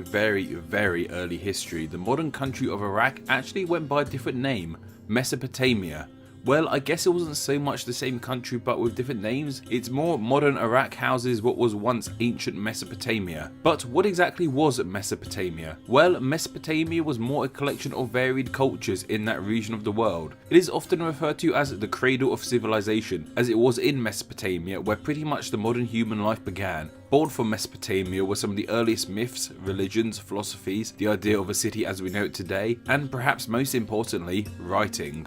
The name Mesopotamia comes from the ancient word meso, meaning between, and potamos, meaning rivers, meaning the name means between two rivers, as the land is situated between the Tigris River and the Euphrates River. Mesopotamia lasted for thousands of years, with the Iraq region forming from it. The land eventually came to be ruled by the Ottoman Empire, but in the fallout of World War I, the British Empire underwent what was called the Mesopotamia Campaign and took control of the three vilayets, that's provinces to you and me, that formed Ottoman Iraq: the Mosul Vilayet, the Baghdad Vilayet, and the Basra Vilayet, and formed the Kingdom of Iraq in 1920 as a nation under British control, until it declared itself a republic in 1958, becoming the country we know it as today, the Republic of Iraq. Now, that was the history of the country of Iraq, but what about that name? There's actually a couple ideas for where the name comes from. One idea is that it comes from the Arabic araga, meaning perspiring, deeply rooted, well watered, which may reflect the impression the desert-based Arabs had of the rivers and luscious lands of Mesopotamia. The name could derive from the name of the ancient Sumerian city of Uruk, or even come from the Persian Arag, meaning lowland. Speaking of Persian words, that brings us nicely to the second country of this video, Iran. In the same way Iraq was once a central part in the civilization of Mesopotamia, Iran was once a central part of the Persian Empire, with the name Persia merely coming from the Old Persian word Parsa, while the name Iran comes from a contraction of this, which is the ancient homeland of the Aryans, with Iran being the home of the Iranians. The name Iran is actually an endonym, meaning it's the name of the country in the country's language, with Persia actually being the exonym. Even to this day, the names Iran and Persia are used interchangeably, but officially the country is called Iran, due to the Iranian government in 1935 requesting that all countries that had diplomatic relations with the nation to call the country Iran. So, despite these two countries being next to each other and having similar histories of being focal points to previous civilizations, the similarity of their names seems to be nothing more than a coincidence. Despite how different the countries of the world can be, something that can be similar among countries are their names. Elements of language, perhaps most noticeably certain suffixes, crop up in the names of many countries. Take the land suffix, seen across the globe in some of its most northern points like Iceland, to the depths of Africa in Swaziland, and countries that end with ear that also span huge amounts of the world, from Estonia to India to Australia, and many countries in between. However, there is one country suffix that doesn't quite span the world. In fact, all the countries with this suffix border one another. I'm of course talking about the country names that end with stan. There are 7 countries across Central and South Asia that have stan at the end of their name. These are, and apology in advance for most likely mispronouncing some of these, Kazakhstan, Uzbekistan, Kyrgyzstan, Turkmenistan, Tajikistan, Afghanistan, and of course Pakistan. We've established what links these nations together is that the name of all these countries end with stan. So why is this, and what does this suffix mean? The stan suffix is of Persian origin. In Persian, this stan suffix doesn't translate to exactly one thing in English, but means kind of a selection of similar things. It has been translated to mean country, place, land of, homeland, all similar stuff like that. This stan suffix is of Persian origin, but it actually traces back to the Indo-Iranian stanam, which means place, or more literally, where one stands. As I said, stan can be translated into many variations of similar meaning. For the rest of this video, however, we'll just be using homeland. So we know that with these countries, the latter half of their name means homeland. So what about the former parts of their names? Well, let's look first at the biggest of the stan countries, Kazakhstan. Now that we know stan means homeland, we can see this name as Kazakh homeland. Suddenly, this should hopefully start making a bit more sense to us. The stan suffix is very much like the land suffix. How England is the land of the Angles and Finland means the land of the Finns, Kazakhstan simply means the Kazakh homeland. In fact, pretty much all of the stan country names refer to the homeland of those people, minus Pakistan, which has an etymology so interesting it deserves its own video. So yes, Kazakhstan means the Kazakh homeland, with Kazakh thought to come from the Turkish Kazakh, meaning a nomad, due to the Kazakhs' nomadic history. Kyrgyzstan is the Kyrgyz homeland, with Kyrgyz believed to come from the Turkic word for 40, referring to the 40 clans of the legendary hero Mananas. Uzbekistan is the Uzbek homeland, and we don't seem to be too sure as to where the name Uzbek comes from. One theory is that it comes from the name of the Turkish Khan Uguz Khan, though that's from Wikipedia, so take it as you wish. Turkmenistan is the Turkmen homeland, as the people there were thought to be Turk-like, relating to the country of Turkey. Tajikistan is the Tajik homeland, and we aren't too sure where the name of the Tajiks come from either. And of course, Afghanistan means the Afghan homeland, with Afghan too being of uncertain origin. This is a seriously ancient part of the world, and with such a deep history means unfortunately some facts and answers get lost in times, like definitive answers as to where the names of groups of people come from. Yet aside from these 7 nations, there are other Stan places in the world. In fact, minus Pakistan and Afghanistan, the other 5 Stan nations were once part of the Soviet Union. While they aren't anymore, there are some Stans still left in Russia, like the republics of Bashkortostan, Dagestan and Tatarstan. Interesting too is that the Persian name for India was Hindustan, as to them India was the Hindu homeland. Let's end things completely off subject, as Stan in recent years has taken on another meaning a very big fan of something. This comes from the Eminem song of the same name. And is there a better example I could show you than the just shy of 150 Stans who support Name Explain at this very moment? Taiwan and Thailand have similar names. Yet that wasn't always the case. Throughout history, both places have had different names, but how did their names change to these 2 names that are so similar? So before we look into names, let's clear the air. Notice how I refer to Taiwan and Thailand as places, not countries? That's because of Taiwan's confusing status as to what it is. So what is Taiwan? Well, Taiwan for all practical purposes is an independent nation, but China has claimed ownership of the island and refuses to let other nations have relations with both China and Taiwan. But anyway, I'm here to explain names, not explain political relationships and all that kind of stuff. But before it was called Taiwan, it had another name, Formosa. This name supposedly came from when a Portuguese ship was on its way back to Japan and saw the island. Struck by its beauty, they titled it Ilha Formosa, which means a beautiful island, and this name stuck with the island in the west until after World War II. The name Taiwan, on the other hand, comes from the Dutch in the early 17th century when they established a post on the island and named it Taoyuan in relation to the name they used for the Taiwanese Aboriginal tribe. Taoyuan comes from the Formosan language Sharia, with the Tay part coming from the word Tao meaning people. The Dutch and Portuguese used variations of this name, and it was even adopted by the Chinese people and eventually evolved into the name we know it as today, Taiwan. Much like Taiwan, Thailand too has an older name, Siam. Siam is actually an exonym, meaning it's a name used by non-natives of the country, like Germany, Deutschland and Japan, Nihon. You guys know the drill. Siam comes from the Thai Siam, which in turn comes from the Sanskrit Siama, meaning dark, in reference to the relatively darker skin tone of the people of Thailand compared to the people of the surrounding nations. The name Thailand, however, comes from the name of the people, the Thai. So, unsurprisingly, Thailand simply means the land of the Thai. So, what does just Thai mean? Thai supposedly means free, or free man, or even just people or human beings. It's a beautifully simple meaning, and if I were Thai, it would be an etymology I'd be proud of, the land of free humans. The natives of Taiwan are called Taiwanese, and the people of Thailand are known as Thai. While these 2 names for the people don't sound too similar, people seem to get confused between the 2. Even before I started making this video, I got confused between the 2. How I've come to remember them is Thailand is the land of Thai, so the Taiwanese must be from Taiwan.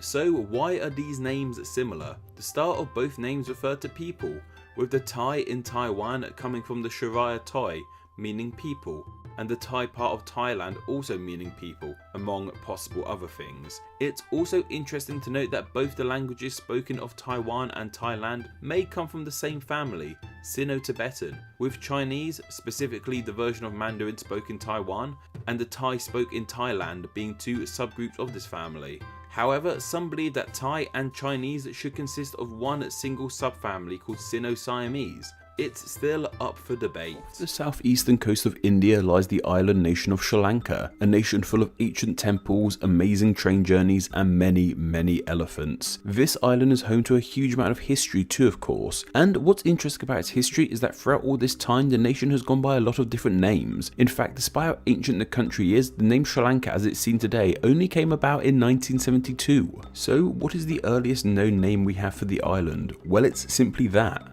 island, which might seem weird, just call it an island, but its name comes from an epic Indian poem named the Ramayana, so I guess to an Indian poet, Sri Lanka would have just been seen as this island off the coast of India. I mean, it's definitely the largest island off the coast of the nation anyway, though of course it wasn't called just island in English. They used the word island but from an ancient language, possibly Sanskrit, and in this language the word for island was Lanka, which as we know is a name that the nation would eventually come back to. Yet it would take some time for the nation to come back to this name. It's thought that the Ramayana was written in the 5th century BC, and it was also in the 5th century BC that Prince Vayala landed on the island. He set up his own kingdom on the island, however he didn't keep with the name Lanka. When he first landed on the island he noticed the beautiful sand on the shore, more specifically the copper-like colour of it. This copper-coloured sand inspired him to name the island Tambampani, which means copper in Sanskrit. As the island became more known to the Western world, this name changed too. In Greek, the name Tambapani became Traprabana by the 4th century BC. It would stay with this name for quite some time, however another name came into popularity with the nation, one of Arabic origin, Serendip. This name was formed from the Sanskrit term Simhaladavipa. This means a dwelling place of Lions Island, which is odd as lions haven't been present on the island since the extinction of the Panthera leosinhaleus, a species of lion that is thought to have gone extinct around 37,000 BC. Nevertheless, there's still a lion on their flag, with this lion representing the Sinhalese people who make up the majority of the population of Sri Lanka. However, there is something else really interesting about the name Serendip and how it was used in the creation of a whole new word. As you know, there have been many fairy tales created throughout the world, with one popular Persian tale being called the Three Princes of Serendip. In their tales, these three princes would often make discoveries by chance. This story resonated in the 18th century with the writer Horace Walpole. Due to how these princes of Serendip would make discoveries by chance, he coined the word serendipity, which means finding interesting or valuable things by chance. Another Arabic term for the island was Sahilan. While this was a name for the island, variations of this Arabic name also became popular throughout the world. Things like Salio in Portuguese, Ceylon in Spanish, and Ceylon in French. However, the most popular variation of this Arabic term was Ceylon, which is the name the island went under while it was under British rule. Ceylon is a name that's still heavily associated with the country. The name was still in use till 1972, so to a lot of people alive today, they would have only have known this name of Ceylon and not Sri Lanka for most of their life. And things that relate to Sri Lanka are still often referred to as Ceylon, perhaps most noticeably one of Sri Lanka's most renowned exports, Ceylon tea. It stayed as British Ceylon from 1850 till 1948, and then from 1948 till 1972 it was the Dominion of Ceylon, but in 72 the nation gained full independence, though still a part of the Commonwealth as it is to this day. And of course the name they took on in 1972 was the one we have to this day, Sri Lanka. Of course the Lanka part of the name relates all the way back to that initial name of the island, from the ancient Indian poem. But why was the Sri part added? This was a title given to the island and it means resplendent. Now I hadn't really heard of this word, so I looked it up, and resplendent means having a very bright or beautiful appearance. And from my time on this resplendent island, as the name would literally translate to, I can safely say that Sri Lanka lives up to this name. Mongolia simply means the land of the Mongols in Latin, as we can see in the country's name Mongol, and that ever-present ear suffix we see in many country names. So if Mongolia is named after the Mongols, then how did the Mongols get their name? Well, this name seems to be something of a mystery, but one source tells me that it may come from the Mongolian Mong, which means brave. I mean, I could see a group of people calling themselves brave. Now, this is all well and good, and if I ask you to point to Mongolia on the map, then pointing around here would be perfect, as that is where the country of Mongolia resides. However, if you pointed lower down, in the northern part of China, despite pointing at China, you are still pointing at Mongolia. Well, kind of, as this region of China is also called Mongolia, Inner Mongolia to be precise. So how on earth did we end up with a separate country and a part of China that are both called Mongolia? I guess we should try to figure out what exactly Inner Mongolia is. Like I said, Inner Mongolia is a region of China. It's the northernmost region of China, and not only does it border Mongolia the country, but it continues northwards in a crescent shape and even borders Russia too. However, despite being a part of China, it is an autonomous region. This means that even though it is a part of China, it still has its own local government and a larger diversity of ethnic groups living within, primarily Chinese nationals with Mongolian people too.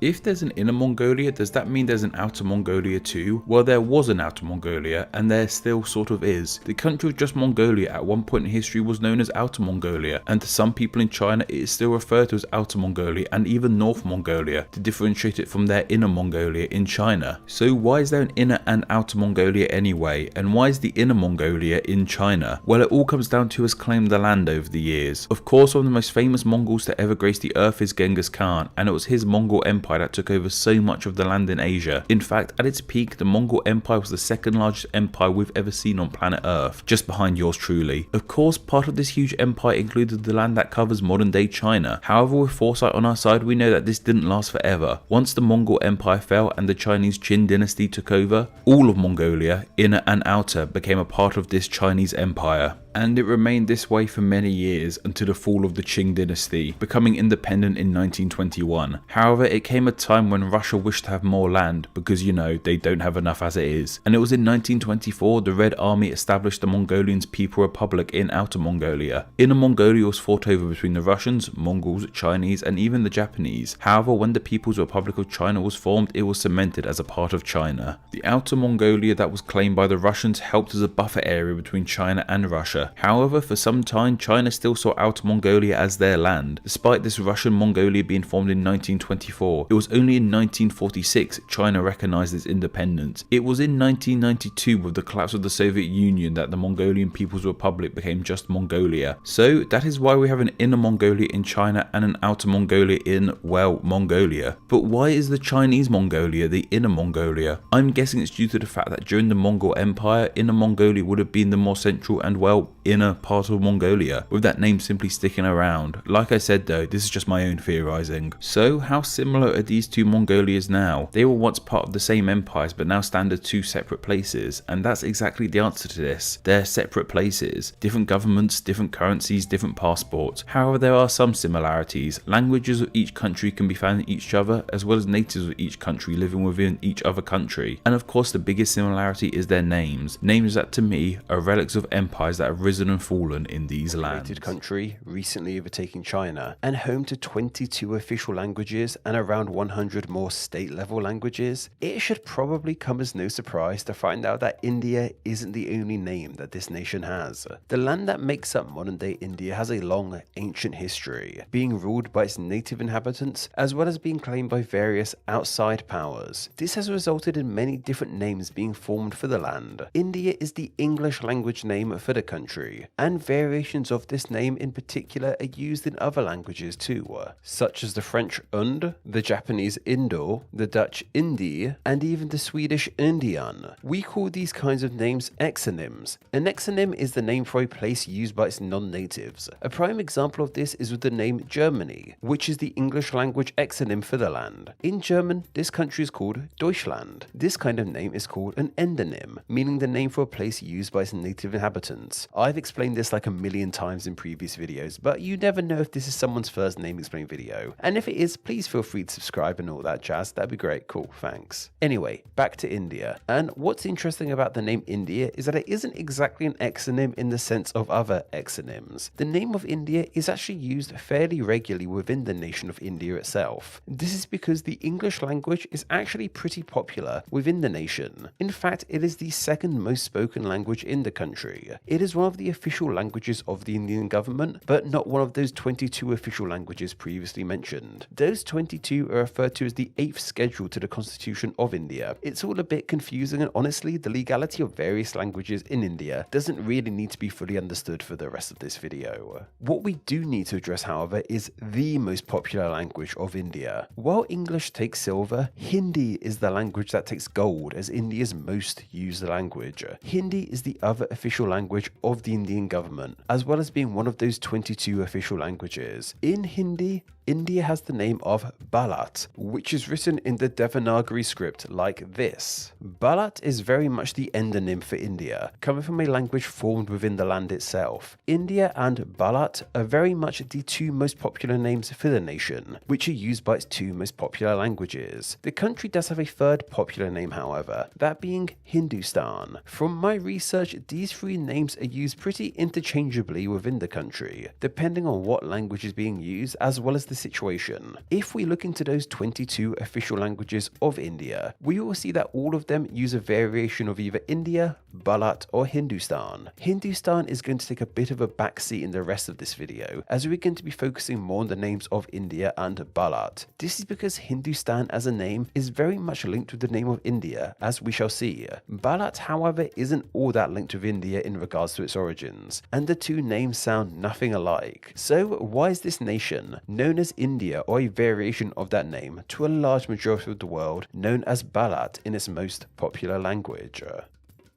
Let's cover the etymology of India first, shall we? India is one of the many countries on our planet that is named after a river that runs through it, that being the Indus River. This river worked as something of a natural border between India and the surrounding area in the past. Today it runs through the nations of India, China and Pakistan. And of course Pakistan was once under the same British rule as India, prior to the partition of the two nations in 1947. This river resides in the northwest of India. This means that from a geographical perspective, it would have been the part of the nation that Europeans would have first come across, specifically the Greeks. Greek explorer Skylax of Kalianda is believed to be the one who brought this name to Europe while exploring this land on behalf of the Persians. In Persian, this river is called the Hindu River, and in Sanskrit it is called the Sindhu, both of which are still used today. This name for the river simply means river. Yeah, as mentioned in a recent video, rivers tend to have pretty uninspired names. But as I'm sure you realise from this river's Persian name, it is also the namesake of that third name for India, Hindustan, with the stan suffix coming from Persian meaning country, as we see with other nearby stan nations. That aforementioned explorer of Skylax would have come across the names of Hindu and Sindhu for this river and brought them back to Greece, where it got corrupted into Indos and eventually became India via Greek geographer Herodotus, using the Latin "ia" suffix meaning country/land of. So the name really means something like the land of the Indus River. And of course, that Persian name for the river gave us the terms of Hindu and Hindi for the nation's popular religion and language respectively. This formation of the Greek name is believed to have happened in the 5th century BC, and our earliest evidence of the name India appearing in the English language comes from the 9th century AD, where the name was used in Old English. So India is a pretty old name to say the least. Bharat, however, is a much older name.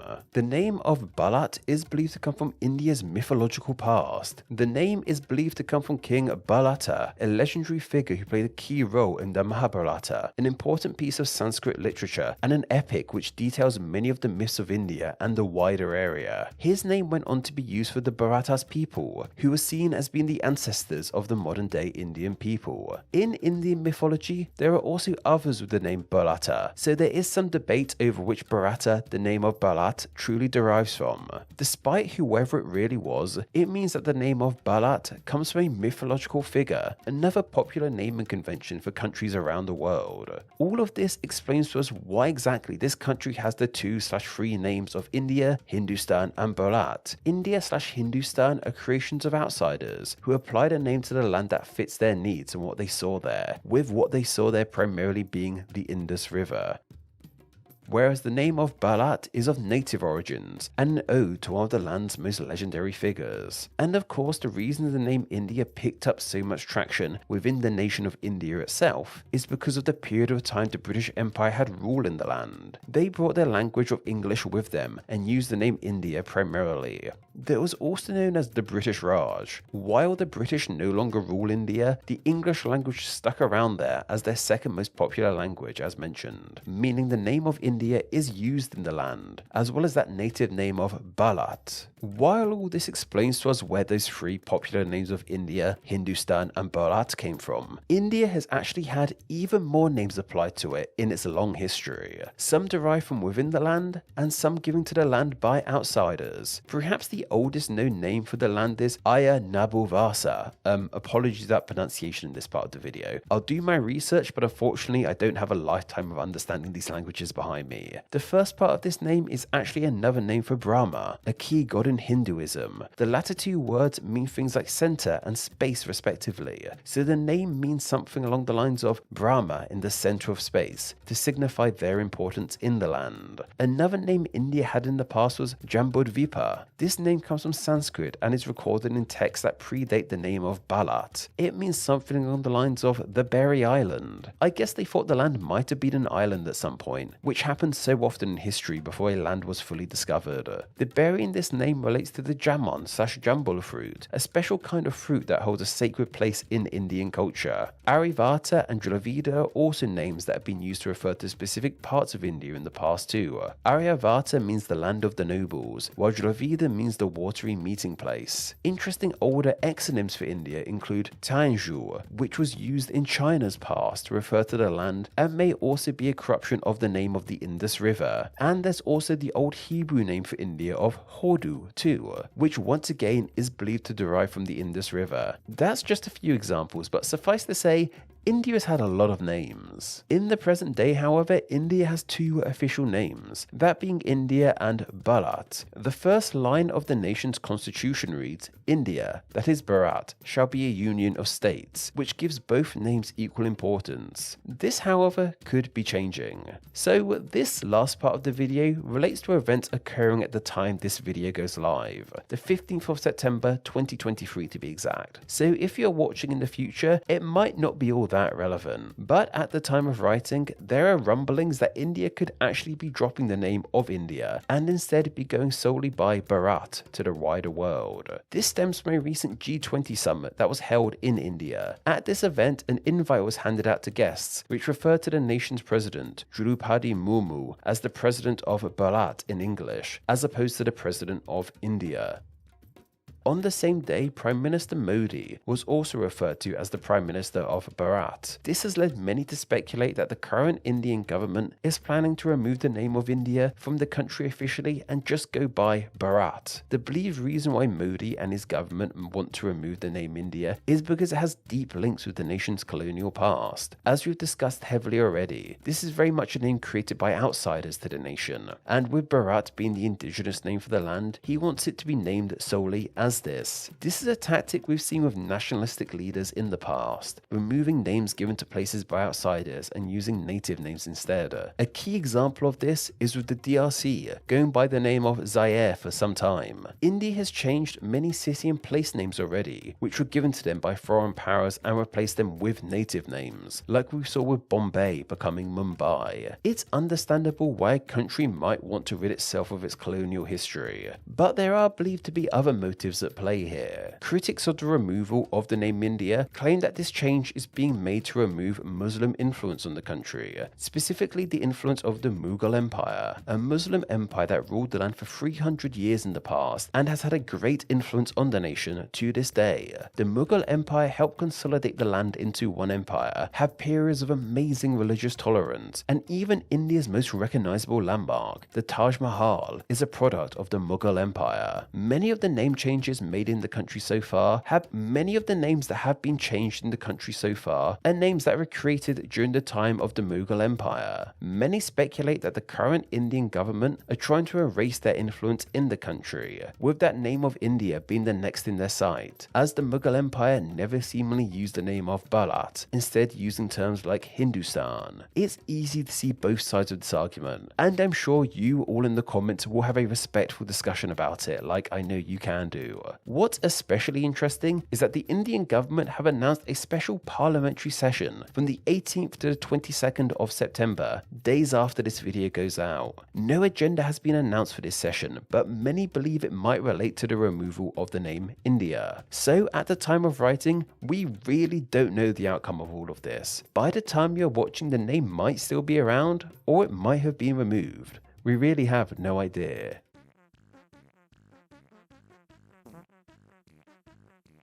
I just thought I ought to finally make this video, in the event that we lose the name of India. It's interesting how things that, despite being so different, can share names. In language terms, these are called homonyms. A homonym is specifically where the words are pronounced and written the same but have different meanings, as opposed to homophones that sound the same but are spelt differently and have different meanings, and homographs which are spelt the same but have different pronunciations and different meanings. Anyway, today we are looking at those first ones, homonyms. Some interesting examples are bark, as in the thing on trees, and the thing that comes out of a dog's mouth. Band, as in a group of musicians, and a ring, usually made of rubber, and address, which is someone's location and the act of talking to a lot of people. However, one of the most interesting ones, and the one we are looking at today, has to be the name that is shared between two of the most opposing things, the name that links one of the biggest, most populated and powerful countries in the world, and a delicate little material used to make teacups, saucers, and little dolls, that of course being China. So why on earth are these two things even called China? Well, let's start with that material first, which despite being so well known as China, isn't actually called China. That's a more colloquial term for the stuff. It became known as China due to the fact that it first came to the Europeans from their discovery of the material in China. They were amazed by the stuff, never seeing anything like it before. It was imported in the droves to Europe, where it became known as Chinaware, which it is still known as today, and eventually that was just shortened to China. So if China is just one name for the material, what is it actually called? Well, it goes by another name you've probably heard of, porcelain. This name of porcelain has a pretty interesting story too. When the Europeans discovered China, the material not the country, they wanted to make it themselves as opposed to importing it all the way from the country. That's why this name of porcelain is of European origin, not Asian origin. Not that the word China is actually Asian, we'll get onto that in a bit. Porcelain comes from the Italian porcellana and means cowrie shell, with the cowrie being a type of sea snail. The material is named after the shell of this marine mollusk, as their shells have a pretty similar look and texture to the material from China. This Italian name of porcellana is believed to come from the Italian porcella, which means young sow / pig, and is thought to be because the shell looks somewhat like the private area of a female pig. I mean, I see what they're getting at, I googled it and yeah, they look similar, but I'm not drawing that. Anyway, if the material was named after the fact that it was imported from China, then how did the country of China end up with that name? We aren't too sure from where exactly this name comes from, but we have a couple ideas. One of interest is the idea that it comes from a Sanskrit word which means country to the east of India, which makes logical sense as China is east to India. Yet the more popular idea is that the name derives from the name of the dynasties of ancient China, the Qin dynasty. Although this dynasty didn't actually last that long, only lasting between 221 to 206 BCE, its rule had a huge impact on the history of the country. It was during this time that the 7 kingdoms that clustered around what is now eastern China weren't too happy with one another. It was the Qin dynasty who came out victorious to unify the kingdoms. It's from this dynasty it's believed the name China is thought to derive from and became the name for the nation in the west. And yes, China is only the name for the country in English, and variations of that name appear in other languages. Despite how well known this name is, the around 1.4 billion people of the nation of China most likely don't use the name China. They use the native name for the country, Zhonghua. Huge apologies if I mispronounce that awfully, there'll be pronunciation sources down below. This name derives from a dynasty that ruled China even before the Qin, the Zhou dynasty. The name is thought to mean middle / central realm / country due to the traditional belief that this part of the world was the center and most civilized part of the entire planet, and things only got more uncivilized the further away you got from it. Though to call this early version of China a country in the sense we think of a country today is a whole different subject. Zidnaf's video on the matter is far better than anything I could conjure up. Anyway, aside from the country called China that's actually called Zhonghua and the material called China that is actually called porcelain, we have something else that sort of goes by the name China, that of course being the island nation of Taiwan. Officially in English, these two places are called the Republic of China and the People's Republic of China. This is a huge, somewhat complicated topic, perhaps out of the realms of this video. Maybe a why does Taiwan call itself China video could happen one day, if you guys want it. But regardless, it's another thing that is called China when perhaps it might not ought to be called China. There was even a wrestler called China, but she was actually called Joan Lawler. Man, is there anything actually called China? Most likely you know this country as Japan, and so do most other people in the world. Yet in Japan, Japan isn't called Japan, it's called Nihon. A while back I made a video about this and teased a follow-up video about how the country of Nihon became known as Japan in English, and here's that video now. Sorry it's a tad late. The name Japan comes from a huge mixture of places, and it's hard to pinpoint an exact step-by-step history as how it became known as Japan in English. A good place to start would be with everyone's favourite explorer, Netflix series and swimming pool game, Marco Polo. During his Asian travels in the 13th century, Marco heard of a far-off island of immense gold and wealth. This was of course Japan, yet he never actually got there himself, instead only hearing about it through Chinese people he met on his travels, so his impression of Japan may not be dead on. Despite this introduction of Japan to the West, Marco Polo recorded the land's name as Shipangu, which derives from Raibunguro, the Chinese pronunciation for the characters of Kingdom of Japan, though the internet tells me Raibunguro fits more with Country of Japan. Chinese is hard. While Shipangu has some phonetic similarities with Japan, the Malay and Indonesian words Jepang, Jepang and Jepan are much closer. Portuguese traders encountered these words during the 16th century, which then led to the country's name being recorded in English for the very first time as Japan. This, along with Mr. Polo's Shipangu, led to the name we all know today, Japan. Of course, none of this is 100% accurate. Japan and its surrounding countries are ancient, with ancient history that we can only guess at times, and the sad fact is, we are one blue box away from knowing the full truth on questions like this. But nevertheless, this lifts the weight off my shoulders for a video I promised all that time ago. For a country and the name for its people, technically called denonyms, are in most cases similar to one another. For example, this country is named France and its people are called French. This country is called Japan and its people are called Japanese. And this country is called Colombia and its people are called Colombian. They don't always match up this perfectly, however, like how people from the Netherlands are called Dutch, people from Cambodia are called Khmer, and people from New Zealand, while officially called New Zealanders, are way more known as Kiwis. Yet there's a country name, people name situation that sits somewhere in the middle of all of this. It's a place where the country name and people's name match up fairly well, but there's one difference when you notice it that makes you go, huh, that's weird. This is of course the nation of the Philippines. This Southeast Asian country is composed of way over 70,000 islands and has a population of 114 million people, making it the 12th most populated country in the world. The millions of people born into this nation are referred to as Filipino. This sounds all well and good and is similar to the country's name, but things get odd when you look into how these names are spelled. Philippines, as you can see, starts with a PH, while Filipino starts with just an F. These two starts both make similar sounds to one another, but use completely different letters. It would be like if France started with an F, but French started with a TH or something. Like I said, when you notice it, you realise it's pretty weird. Or maybe you don't. I guess not everyone spends as much time looking at words as I do. But also the language of this land is also known as Filipino, but for today we're just focusing on the name of the country and the people to streamline things. So why exactly is there this weird difference in the spelling of these names? Why does one start with a PH while the other starts with an F if they both make close enough sounds to one another? Wouldn't it make more sense if both names started with just an F or with just a PH so they fit the mold of other country and people name pairings? Well, the best way to figure out this divergence in spelling is by looking into the ultimate history of these words. Philippines and Filipino are clearly related to one another as they sound alike and do indeed come from the same origin. Once again, the Philippines bucks the wider trend in regards to its name origin. When a country's name and its people's name match up, in most cases it's the people's name that is formed first and then the country is named after the people. For example, Poland's name simply means the land of the Poles, implying that the Poles were named first and then the country after them.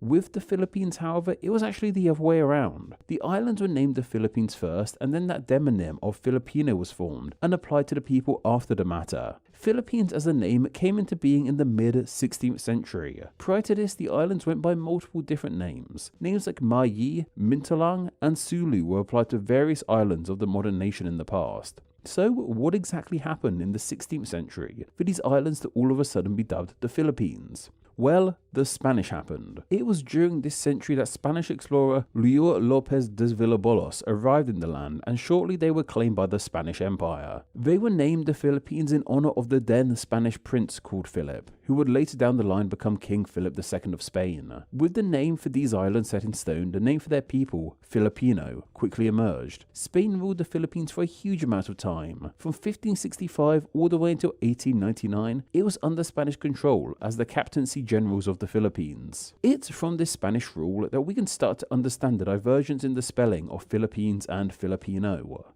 The language of Spain, Spanish, has been highly influential in the Philippines, with words of Spanish origin still found in the languages there today, as well as Spanish names being present in the Southeast Asian country too. The tongue still has official status in the land as well. While Spanish migration to the Americas is very well documented, its travels to the other side of the Pacific seemingly go a tad more under the radar. Spanish is a truly interesting language, and while it has many unique features like its rolling R's and accented N, something it doesn't feature is that F-like sound written down with a PH. At least I don't think so anyway. I couldn't find any sources flat out saying they don't use it, but from looking into a variety of English words that featured a PH spelling and their Spanish translations, it seems to be absent. Like phoenix becomes phoenix and graph becomes grafico. I'm sure Spanish people are more than familiar with this PH sound. Like if you showed them it probably wouldn't blow their mind. It must appear in loanwords in the language. It just seems that on the whole the language forgoes it altogether in favour of just using an F instead. Though as always, if there's a super obvious Spanish word that does use the PH I'm overlooking, please let me know that in the comments. So if Spanish doesn't use PH in their language, then why on earth did they call these islands the Philippines? Well, they didn't. Philippines is simply the English translation of the name Spain gave them. In Spanish, they were dubbed Las Islas Filipinas, as if you couldn't guess by now, the person they were named after, King Philip II, wasn't even called that in Spanish. The Spanish translation of his name is Felipe. From this original Spanish name for the islands, Filipinas, it makes all the sense in the world why the name for the people of this land will become Filipino. Even to this day, in Spanish, the country and the people are called Filipinas and Filipino respectively, with Filipinas also being the feminine form of that demonym. This means that in Spanish, both the country's name and the people's name start with an F, which is all nice and neat and follows the pattern of most country demonym pairings. Good for them. In fact, this is the case for most other languages' translations of the country name and the people name. In languages like Italian, Bosnian, and when Latinized in Japanese, they both start with an F, while in German and French, both the country name and the people's name start with a PH. Even in the country's native tongue, the first letters match up, with the country being called Pilipinas and the people being called Filipino. I guess what's interesting here is that they skip any kind of F sound entirely and just go with a P. What this shows us is that across the globe, the different starting letters of the name of the country and the demonym isn't an issue because they do in fact match up. This divergence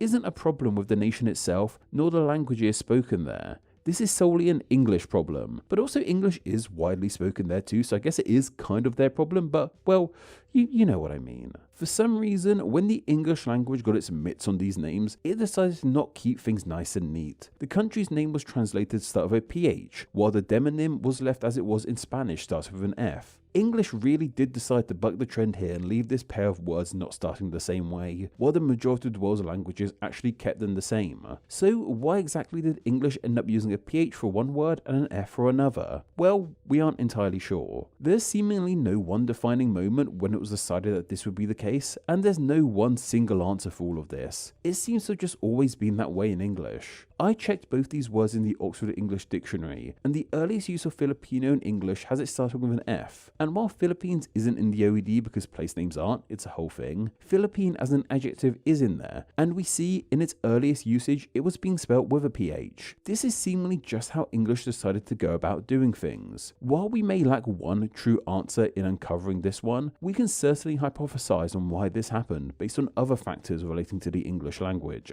With all of this in mind, I have a few theories of my own. One theory all boils down to that human first name the country is named after. Philip. This is a name that has been present in both English and Spanish for a very long time. The UK had a Prince Philip for like ages until a few years back. What this means is that the name is super ingrained into the language, and English speakers would readily know that the Spanish name of Felipe translates into Philip. So when an entire country being named after that Spanish name of Felipe, the English language could easily translate it as they were familiar with adapting this name, allowing Filipinas to easily become Philippines in English. The Anglo tongue, meanwhile, would not have been as easily able to adapt Philip into a demonym. I guess it could become something like Philippian or Philippines, but these don't really roll off the tongue as well as Filipino does. So unable to translate this demonym, they just stuck with it. It's not a perfect theory, but it's one that kind of makes sense to me. My other theory is that English speakers, when these words were being formed, simply didn't have all that much to do with the specific people of the land. The Spanish name for these islands came into being in the 16th century. This was a time when global communication wasn't as easy as it is today. when English speakers dealt with these islands, it probably wasn't in relation to the natives of the land. It was probably more in relation to the islands themselves and what the Spanish rulers were doing there. With this idea in mind, it would make logical sense that English would go out their way to translate Filipinas into that proper English word of the Philippines, but simply just borrow the Spanish Filipino for the people of the land. Once again, that's just my theory. My final theory is the one I believe the most, however, and that's the idea that English is just a very silly language at times. English has always marched to the beat of its own drum. While other languages use clever rules and actual logic behind the formation of their words, English just kind of does its own thing. We see this in the many silent letters of the language, the many weird spellings of British English, and the complete lack of things like accent marks, which allows two words with different pronunciations and meanings to be spelt in the exact same way. Seriously, never underestimate the English language's ability to be utterly nonsensical. These are just my three ideas, but in reality it could be none of these or something else entirely. While we might not know why exactly, what we know for sure is that Filipino starts with a PH, but Filipino starts with an F, all because of the English language being, as always, awkward, difficult, and silly.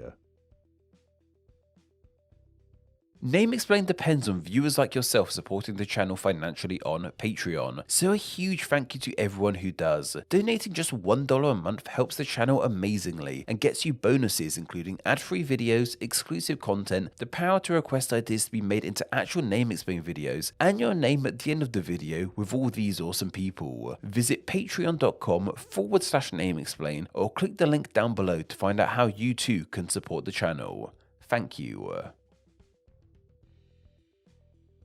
Thanks for reaching the end of the video. Why not watch another and subscribe to keep up to date on all things Name Explain. You can find myself on Instagram where I'm Name Explain YT, and join the Facebook group Friends of Name Explain to talk with myself and other name nerds. All that will be linked down below. Anyway, I hope you enjoyed this video, and once again, thank you all so much.